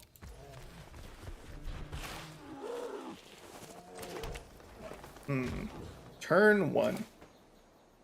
Turn 1, Wildwood Scourge. Wait, we can't cast this for 0, right? We cannot. It would just die. Alright. So, I think the plan is we finally get to see Botanical Brawler in action. Assuming it doesn't die immediately like it did with the Gates Ablaze. That's cool. I don't see many people streaming Arena. I might start looking my opponents up. Yeah, there's I feel like there's a decent amount of Arena people on YouTube, and most of them get their content from streams. So I'm surprised you don't see more. We put the counter on Dusktail Crawler, which triggers Botanical Brawler. It's bigger, so swinging in with 3/3. We're doing okay. Opponent's played a Watery Grave and a Plane so far. Rule of Law.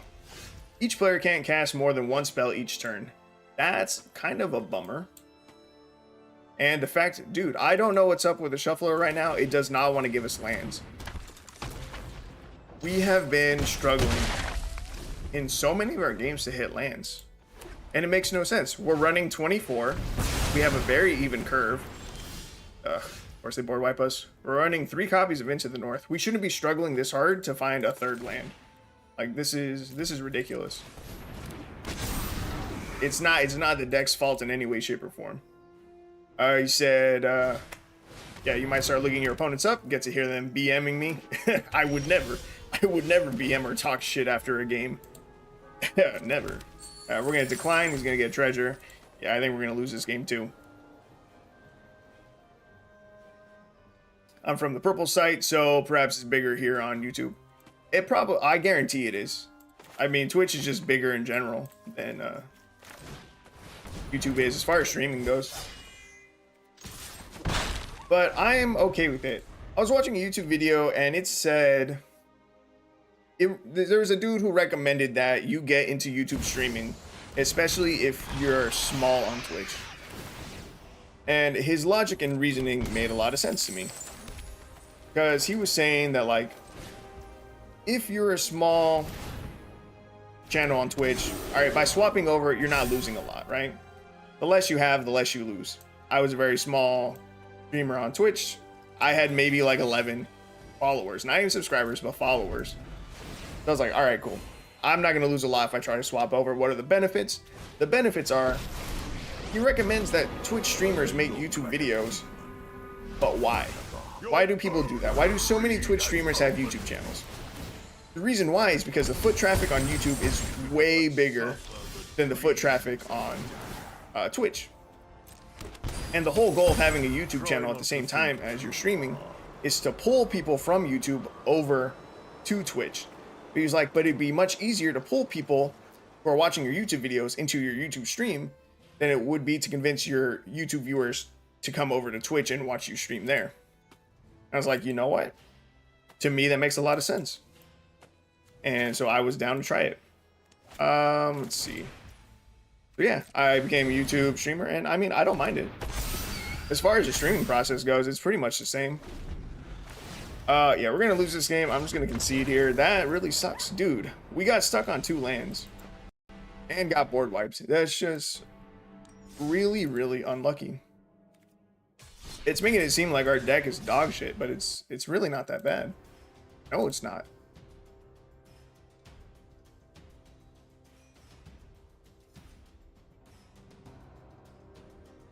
We're currently 2-3 with the deck. But again, the game doesn't want to give us mana. And then we got super unlucky in the Gates deck. And this deck is just a little bit cursed as far as luck goes. I'm considering switching to YouTube, or at least splitting my time on both. You make YouTube videos? Because if so, dude, I'd be down to sub to your YouTube. I got you. But yeah, if you already, I mean, if you're in a similar position as, you know, I was, you don't have a huge following on Twitch, and you're already making YouTube videos, I suggest you give it a shot. Because again, I mean, make MTG and Yu-Gi-Oh vids. Bro, you play Yu-Gi-Oh? Bro, what a fucking nerd. Oh my god. Oh my god, look at this fucking dweeb out here, dude, playing Yu-Gi-Oh! But okay. So you do make videos, though. You should give it a shot. If you've never tried streaming on YouTube, you should give it a shot. Again, it feels basically the same as Twitch. And let's see. Let me think real quick.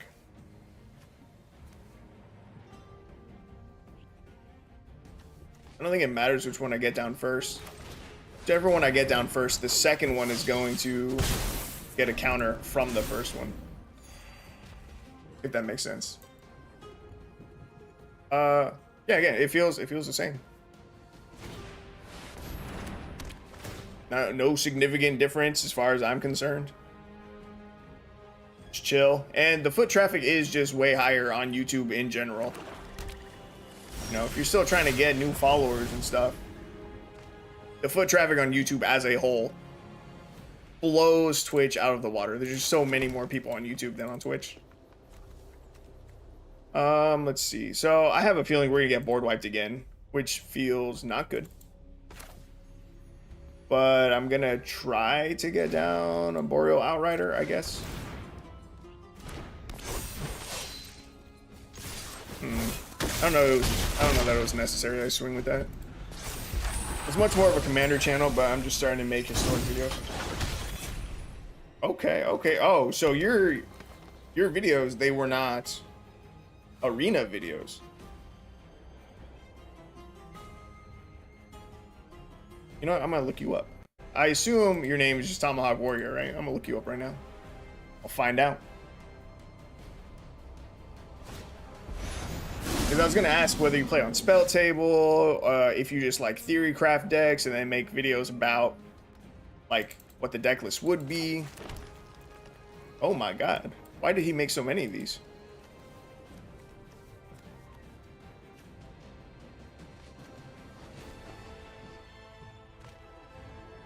Oh, you create one for each basic land type among lands you control? That's horrifying. I really thought he was just gonna board wipe us. I wasn't expecting him to like play like real cards or like play anything on the board. I guess I get down the Unicorn. Played this Hopeful Initiate.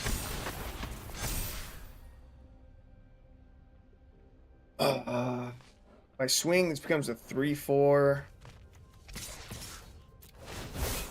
Sure. I respect him for playing the Herd Migration. This is not a card that anyone ever uses because it's not a good card. Honestly, the domain cards, they're not super strong in general.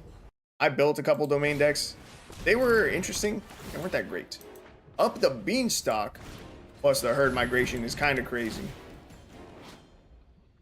That's pretty dope. I do IRL and arena vids. Okay. Yeah, if you're getting into historic, then obviously you have to make arena videos. But I was just referring to the commander ones. Okay.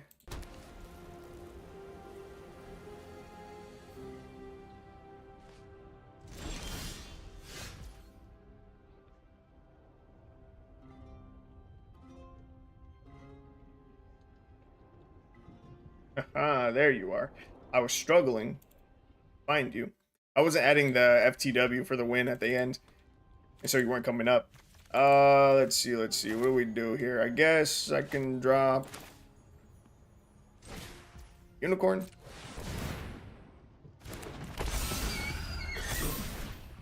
Hopeful Initiates, but I found you. I found your channel now. Let's see. Do I swing? If I swing the Hopeful Initiate right now, it's not going to get any bigger. I think I say no attacks. I think what the move is to drop Duskshow Crawler next turn, put it on the Good Fortune Unicorn. That will make the Unicorn bigger than both of our Hopeful Initiates. So when we swing again, they will both trigger, becoming 5/6s. That I think is about the best that we can do here.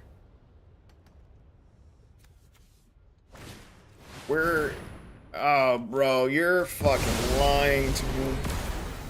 How do people enjoy playing Magic like this? Oh, God.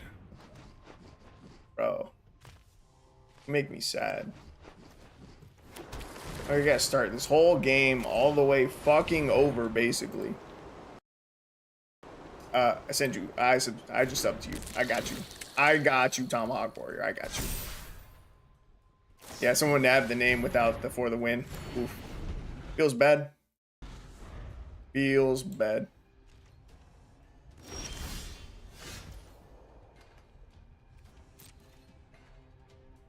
This game also feels bad. I would love a Hydra. A Hydra right now would be kind of sick. This turns into a 1/4. Still a land. When its attacks, defending player loses 2 life, you gain 2 life. Bro, all of these matches have been straight dog shit. And I'm really enjoying playing this deck. But it'd feel a lot more fun if we were winning. And if we could stop getting board wiped every fucking game. That'd be cool too. Alright, so you got some deck reviews going on. I feel it.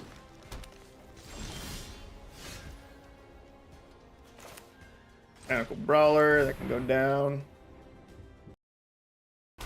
A Miram deck for Historic Brawl. Miram is fucking nuts.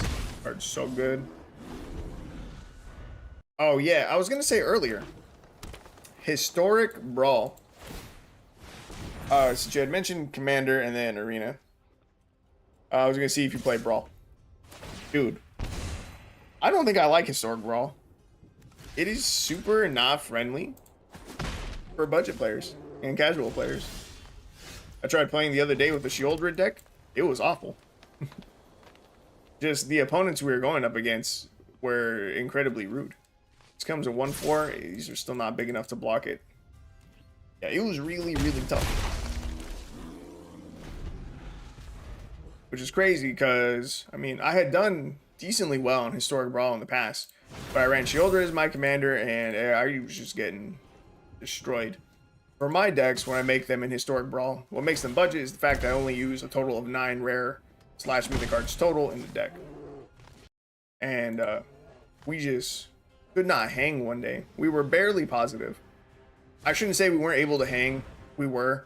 The Shieldred deck, I think, went 3-2. We only played a couple games. So it was technically positive, but I was straight up not having a good time. It was just not enjoyable. Bro, I don't know what is up with the shuffler right now, but it's being a real dick. It screws us with land in the early game. And then in the second half, we flood out. This is so nuts. I do have 41 Brawl decks. 41? Bro, you're nuts. Isn't this the Kaya? Oh, this is not the Kaya I was thinking that it was. That's good. I was worried this was... I'm pretty sure there's a Kaya that's also a board wipe, if I'm not mistaken. I thought it was this. I thought it was that one. But 41 Brawl decks, bro, you are crazy. That's just a start. One of my best videos has been a Brawl video, which is why I decided to revisit it. Oh my god, a Hydra. Okay, this one has removal, -3. Exile target creature enchantment. If it wasn't an aura, create a token, it's a copy of it, except it's a 1/1. White spirit creature token with flying in addition to its other types. Bro. I'm just not having a good time right now. No, I did not have fun getting board wiped for like the 3rd or 4th match in a row. Did not. Yeah, I have this old video from Historic Brawl from 6 months ago. When I first made it, it did decently well in views, right? But I took a 3-month break from YouTube and streaming and stuff. I pretty much didn't do any of it over the summer. I came back, and I just saw the other day that that video continued to get views during all this time, 6 months ago. And it's now my best video with 1,200 views. And so that's what made me decide to get back into Brawl. And taking a look at it, it made me want to build another Brawl deck. And if I pull up my Brawl stats, not that great. Let's see what I got. For my Brawl, let's see. I made a deck around Will Scion of what piece? That went 7 and 7. I made a different version that went 1 and 2. I made a Cardum deck that went 5 and 3. Then I went with a mono red Chandra, went 3 and 3. This Chandra did really well, went 8 and 5. Don't worry about it, Luna. That's a troll deck. That one doesn't count. And like I said, Shieldred, we went 3 and 2. We did go positive. It just was not enjoyable. And then I made a deck around Captain Ripley Vance. Went 7 and 5. I don't know, man. Just something about the way Brawl feels is just not super great to me. Priest of the Felrites needs to die, so we're going to Into the North. Could have played a Botanical Brawler. We're into the North, grab that tree line. We're going to Blizzard Brawl, that Botanical Brawler, fight Priest of Felrites, kill it. Because if that lives, they get a free Dream Trawler, and that's a very bad day. So we're just gonna not let them get this off for free. Because they can tap, pay 3 life, sack Priest of the Felrites, turn target creature card from the graveyard to the battlefield, activate only as a sorcery. They are duressing us. We have no non-creature, non-land cards, so that was a waste of their turn. Feels good. Brawl was bad for a while. It felt bad recently, man. But it seems to go in stages where it's fun and absolutely cancer. Bro, oh my god. You know what's cancer right now? The amount of people running the One Ring. That's cancer. That's cancer as hell. Let's see. So Botanical Brawler and Hopeful Initiates just go off on each other too, which is dope. But I think I get down a Wildwood Scourge here. See if our opponent has a counter spell. They don't seem to have one. Botanical Brawler gets a counter. Wildwood Scourge gets a counter. We swing. Hopeful Initiate gets a counter. Puts another counter on the Wildwood Scourge and Botanical Brawler. Puts another one on the Wildwood Scourge. Bro, look how nasty that synergy is. Alright, if they board wipe us, bro, I swear to God, I don't know. Maybe I'm just fucking done playing this deck for the night. It's not a bad deck, it's a good deck, and I really want to get down the Rich Scale Tusker. But if we keep being board wiped, it doesn't matter. But we got the dub. I like new cards, and I think all cards have their place, but they need to ban that card or limit it. I was mentioning this earlier. It's actually getting nerfed. It is getting nerfed for Arena. Yes, it feels good to finally have gotten a dub. About goddamn time. Yeah, the One Ring is getting nerfed. That and Orcish Bowmasters also getting a nerf. Both only on Arena. Well, obviously only on Arena. They're not getting banned, but nerfed. The Bowmaster is losing its ETB. That is the nerf that it is getting. It'll still function the same, except that on ETB, you won't get to ping for 1 damage. I believe that's what it does, right? I'm quite certain this would. When enters the battlefield and whenever an opponent draws a card, yeah. Deal 1 damage to any target, then amass Orcs 1. Oh, I don't know if it'll still amass Orcs 1 or not when you play it. But Orcish Bowmasters is losing that ETB, and then the 1 ring, most of it will be the same. The only change that they're making to it is that you have to pay 1 mana to tap the ring and draw your card. You now have to pay 1, tap it, put the counter on the ring, put on the burden counter, and then draw your card. So it'll slow it down. It makes the card slower, but that's about it. Got Make Disappeared. Feels good. Good. Yeah. So, I mean, I am down for any nerf to that card. The guy that I was watching was Jim Davis. He's like a pro player, probably a world champion. I'm not sure. But probably. I heard his name a lot. And he was saying that he's not a big fan of nerfs, actually. Not on physical cards. He said it's confusing when it comes to playing like different formats, bouncing around between them, where like maybe the 1 ring is nerfed, you know, here in Historic on Arena. Then you go play some other format, it's not nerfed there. Whatever. He thinks it should have just like been banned or something. I disagree. I'm very fine with it. You know, if the time comes that I go play Commander in person and someone's running the 1 ring, bro, you have every opportunity to read the card still. You know, just read the card. You should be doing that anyway. If you don't, you're being lazy. That's on you. So I see absolutely no problem with the nerf. Do I want to get this down first? I do. I'm going to make this a 1/1. Yeah, definitely a welcome nerf. 1 ring is so annoying. Mad annoying. So many people are running it in Historic. Not even just Historic Brawl, Historic. So many decks are running the 1 ring. Let's see, I'll put it on the Crawler. Puts a counter on the Hydra. And the Unicorn puts a counter. Hydra gets another counter. Good stuff. Just good stuff. Yeah, I need to make a YouTube short about it. You make YouTube shorts? If you do, don't steal my idea. Get out of here. I know other people are already on it, but I guarantee someone's already made shorts about this nerf. I see that you do.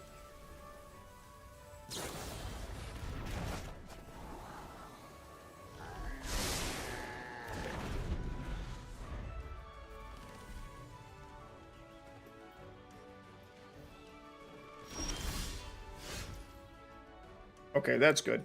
If you didn't, I was just going to recommend that you do, because they are crazy beneficial. It helped grow my channel a lot. That was also a recommendation from the guy who told me to try streaming on YouTube. Or not even told me, like, not like me specifically, but who recommended it. Do any of these add more counters this turn?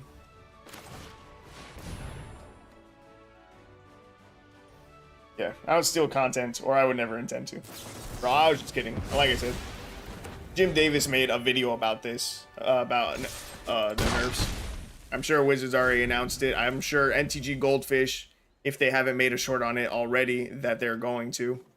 I guarantee it'll be out sometime tomorrow. You should, you know, there's nothing to steal. It's news. News is news.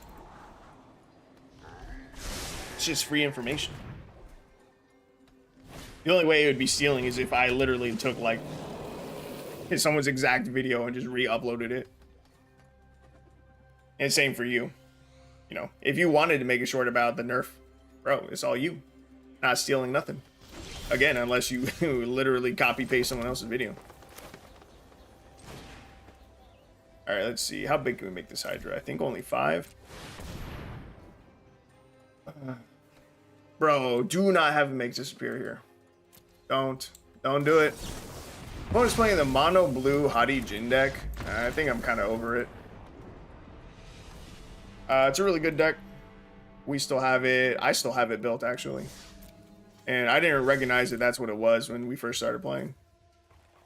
But after seeing the Tolarian Terror, it makes a lot of sense. It was a deck that reached number 8 in Worlds.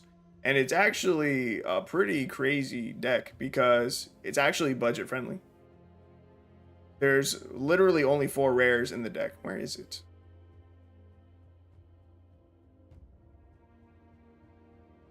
No shot. Did I delete it? Oh no, it's right here. World's top 32, ranked number 20. I thought it reached higher. I thought it reached 8. I don't know if I said that, but I thought it reached higher. Yeah, there's only 4 rares in the deck. It's Hadi Jin. The rest of the deck, Consider, Fading Hope, Slip Out the Back, Spell Pierce, Wash Away, Essence Scatter, Impulse, Make Disappear, Negate, Thirst for Discovery, Tolarian Terror. I think his mana base was a little bit different. I think he was running the blue Kamigawa land. I can't think of the name of it because I never run it. I think he's running Otawara in his mana base too. But yeah, I just cut those out and it's a budget deck, which is crazy. And if you couldn't tell, my budget restriction is only using 4 rare / mythics total in the deck. Dude, Selesnya counters. It's just having the worst luck ever. We are 3 and 5. I don't know what I need to do to make the deck better, but I think something needs to change just a little bit.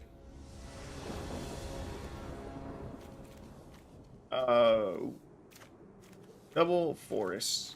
Feels kind of bad. I'm gonna mulligan. That's much better. R.I.P. Rich Scale Tusker. Wonder if there's something with like Hexproof. Hexproof would be nice and +1/+1 counters.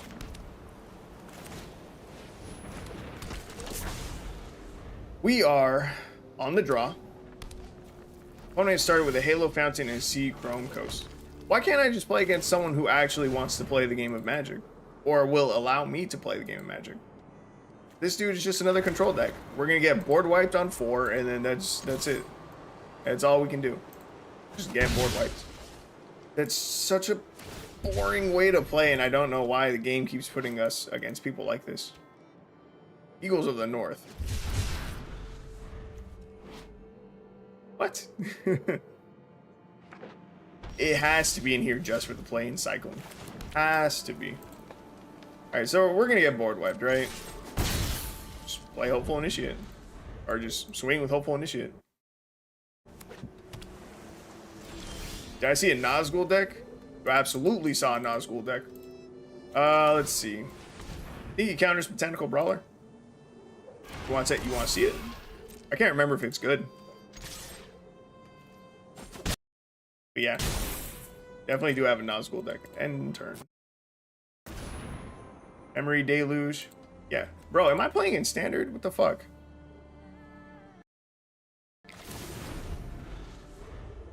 Let me pull up the stats.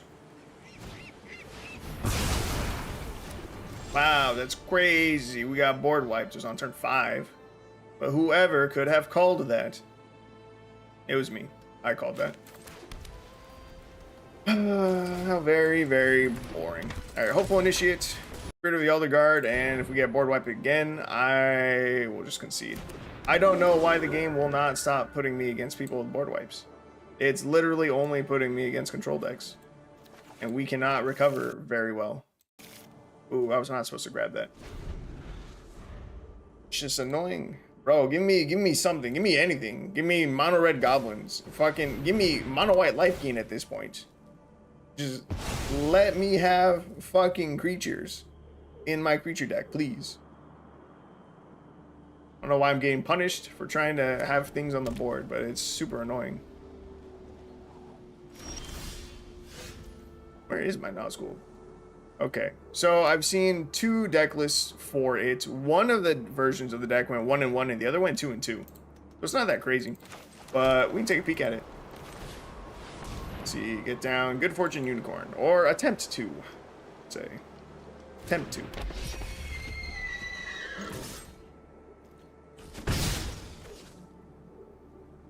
Yeah, we can play it right after, you know, I lose this match. Actually, fuck this match. I don't even care about it. We're just gonna get board wiped again. Our chances of winning that game are super, super low, and I don't care enough to try and play a 20-minute match just to potentially win with like a 4% chance. Let's see. Do I still have it built? School tribal. Let's see what we got. I'll be honest with you, I don't remember what the deck list is. I think this is the first version, not the second one. The second one was super memey.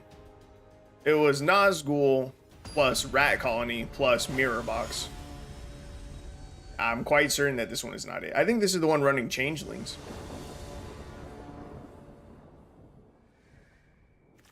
Yes. Okay, so this deck's not great, definitely needs work. But the idea behind this deck is we're running a bunch of Changeling creatures. So they are also Nazguls. So when we play our Nazguls, they also get buffs. Pretty much it. And then I decided to go, because of the Nazguls and the ring tempting us, to lean into that a little bit. So we have Golem's Bite as a little bit of removal, and we can pay 4 to exile it from a graveyard. The ring tempts us. Our rares for the deck are Call of the Ring. Being of upkeep, the ring tempts us.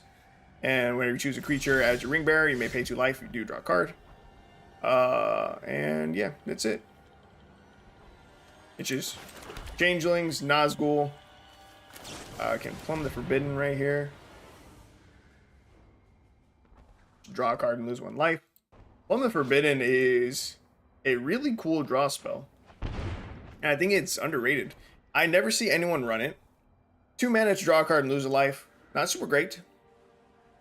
But the additional cost is, as additional cost to cast a spell, you may sacrifice 1 or more creatures. When you do, copy the spell for each creature is sacrificed this way. Copy this spell for each creature sacrificed this way, and this is instant speed. If you have a big board, and your opponent goes to board wipe you, you can plumb the Forbidden at instant speed, sack your entire board. Let's say 6 creatures. You can sack all 6 creatures and get 6 copies of Plumb the Forbidden. You just drew 7 cards. You lose 7 life total, but it's fucking cool. That's awesome. It's crazy. And I don't know why more people don't run it. The fact that this is at instant speed is what makes it nuts. If this was sorcery only, I could see why no one ever runs it. But instant speed as a reaction to a board wipe. Absolutely insane. I've never even had that scenario happen before. I normally just sack like 1 thing. It's super good. It's a card that I need to be running in more decks. It's cool. Highly, highly underrated card. Needs more recognition. I kind of want to say it's in Strixhaven Precon deck. I might be wrong, but I feel like it is. In fact, I have it. Let me go grab it.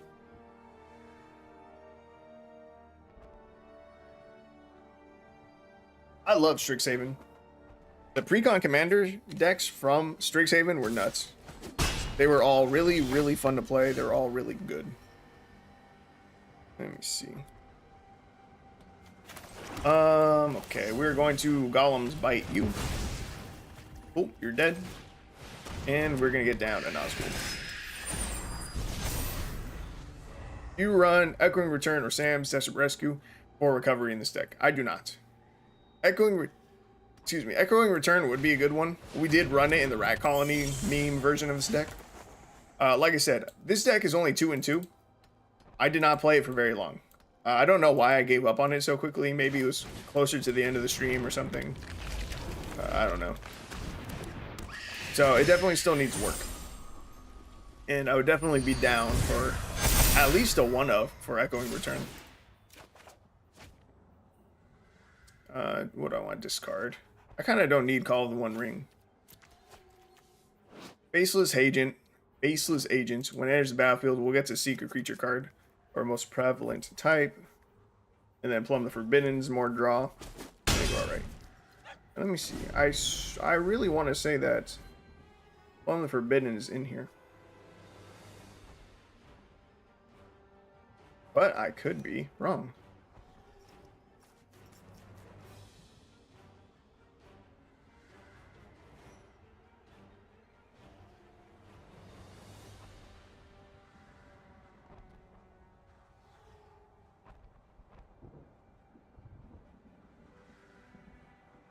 It's looking like I am wrong. Damn, I really thought it was part of the precon. Would have been cool if it was.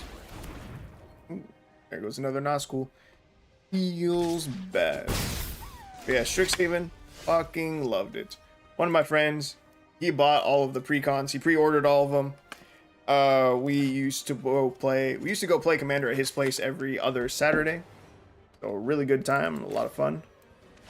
And yeah, so he pre-ordered all of them. We got them. We cracked them open, sleeved them up, played Strixhaven against Strixhaven against Strixhaven, and it was good. You know, that's all we played all day. We just kept playing the precons, swapping them around, and all of the decks just felt like a lot of fun. They were all just good. And so I decided to order all of the Strixhaven precons as well. Still in the Strixhaven little plastic deck boxes that came with it. Yeah, super great. In fact, most of the Commander decks I own, that I physically own, most of them are precons. They are. I think I only have like 4 or 5 that I actually built myself and then decided to purchase. I have built a lot of Commander decks. Like a lot of them. But most of them I just built on Mana Stack and then never decided to order any of them. Let's see. I think I'm going to Plumb the Forbidden, submit 0. We're going to draw a card, lose a life. Unlucky. And we're going to try it again. I'm not expecting a board wipe from our opponent. So we're just looking for a little bit more value. Swing this. I can swing this. They can't block that, so I can swing it too. Down to 11. Opponent's playing Faeries. Dude, Halo Forager, this card is crazy. We're playing Faeries at the beginning of the stream, which I have already forgotten about. It's crazy to think that was still the same stream. But we were playing Dimir Faeries, and Halo Forager is actually pretty cracked. It's really good with a specific fairy removal spell. Yeah, like we were playing Dimir Faeries. Went 9-6. So pretty good. Pretty good. And yeah. Halo Forager. When enters the battlefield, you may pay X. When you do, you may cast target insert or sorcery card with mana value X from a graveyard without paying its mana costs.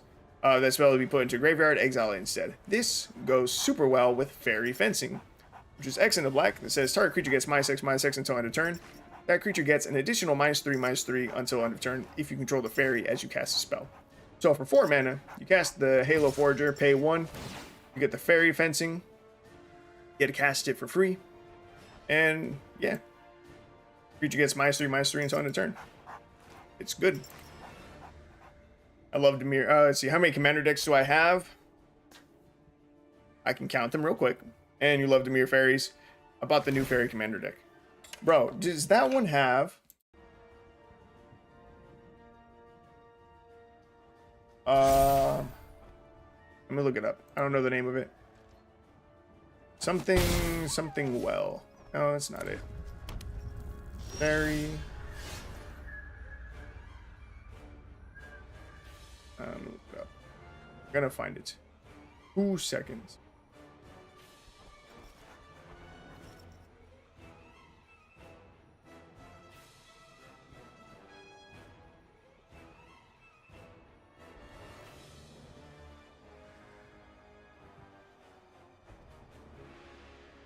Oh, Tegwill, Duke of Splendor.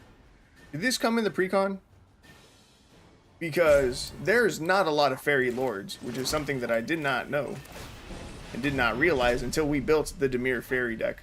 And I was like, bro, fairies have no goddamn lords. This is crazy. Ooh, we gotta put a plus counter on each Wraith we control, which is all of them right now. Off the board. That's what we're waiting on. Alright, Call of the Ring. We'll play this. Yeah. Does the Precon have Tegwill, Duke of Splendor? Because that card's nuts, and I really wish we had it. If we had it here on Arena, that's for sure what I'd be running as my rares for my Dimir Fairy deck. Ours was instead built around 4 copies of Bitter Blossom, which is also a crazy good fairy card. But Tegwill would be really nice to have. I'd probably run like at least 2 copies of it. Probably 2 and 2. Yeah, it's the main commander in the deck. Bro, it's so fucking good. They cannot block Changeling Outcast. Opponent's down to 4. Alright, let's see. How many commander decks do I have? 5, 6, 7, 8, 9, 10, 11, 12.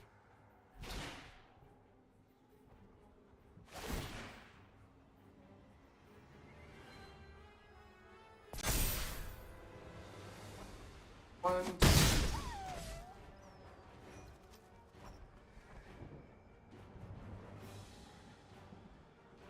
five. I have 18 commander decks, and I think only 6 of them I've built myself. I think the other 12 are precons. So, only a third of them I have built. Other 2/3, precons. Oh, I think I'm missing one, actually. No, I'm not. I counted it. Yeah. How about you? How many do you have? Oh, also, at the end of this game, I think I'm going to call it on the stream. Because I normally stream until midnight, and we're now 2 minutes over.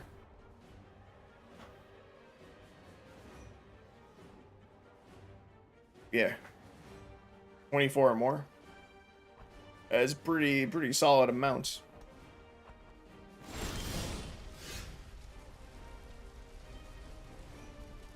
What creature do I want to be my ring bearer? Probably Changeling Outcast, right? I may pay 2 life. If I do, I get to draw a card. Sure. Sure. They're gonna kill us in the air. They have lethal in the air right now anyway. Might as well draw the card. Oh my god, and it's nothing but lands. Wait, don't they take 3 damage on this attack though?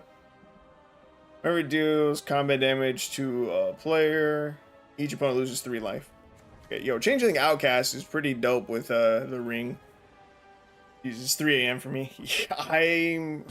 I'm quite certain that it is, my guy. You should go. Both of you are on the East Coast? Bro, get out of here. Why are you guys awake? I appreciate you coming up to watch me. But you should go to sleep. Discard a swamp. In fact, it's probably a good thing that I'm ending the stream so that way both of you can go to sleep. Y'all are crazy. And we lose. Bro, that is so unlucky. Look at all these fucking swamps. Unlucky. We're so close. We're down to 2. Just die in the air. I was on my last daily game, and I'm usually up this late. You should not stay up nearly that late. Crazy. Then I found you, and you're a fun person to talk to. I appreciate it. And why not be around you? God, both of you fucking sweet talkers out here. Alright. But that's still gonna end the stream. I'm glad you guys are here. Nice talking. Yeah, nice talking with you, Tomahawk Warrior, and meeting you. Cool. I hope to see you in the future streams. You get off work at 12 at 12. Get off at 12? Yeah.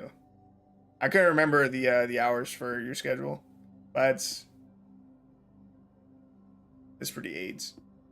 But yeah, I'm just gonna wrap up the stream. Just so you guys know, I do stream Monday through Saturday. Every night at this time. I start at 8 o'clock for me, so at 11 for you guys.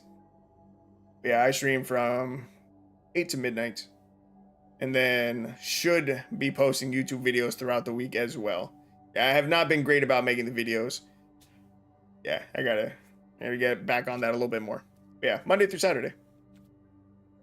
And Sunday nights are just for me. So I can relax. Because on Monday, I go to the gym. And so by not streaming super late on Sunday nights, I try to incentivize myself to make it to the gym on Monday morning. And I did. I did make it to the gym this morning. And it was good. It was a very solid workout. Saying making vids is the little heart's blocking it. Oh, it just is a thing. Yeah. Yeah, it's just I hate editing. Editing is so much work. It really, really is. Even for something short, it takes so much time. Like the YouTube short that I'm gonna make announcing or talking about the nerfs to the One Ring and Orcish Bowmasters. The fastest I could probably make that is 30 minutes, but realistically, it's probably gonna take me an hour for a 60-second short. Crazy. It's just about how long it took me to make all of the other shorts that I had. Editing is not fun, but I love being creative. Yeah, I feel you. But I'll probably be doing that tomorrow morning and early afternoon.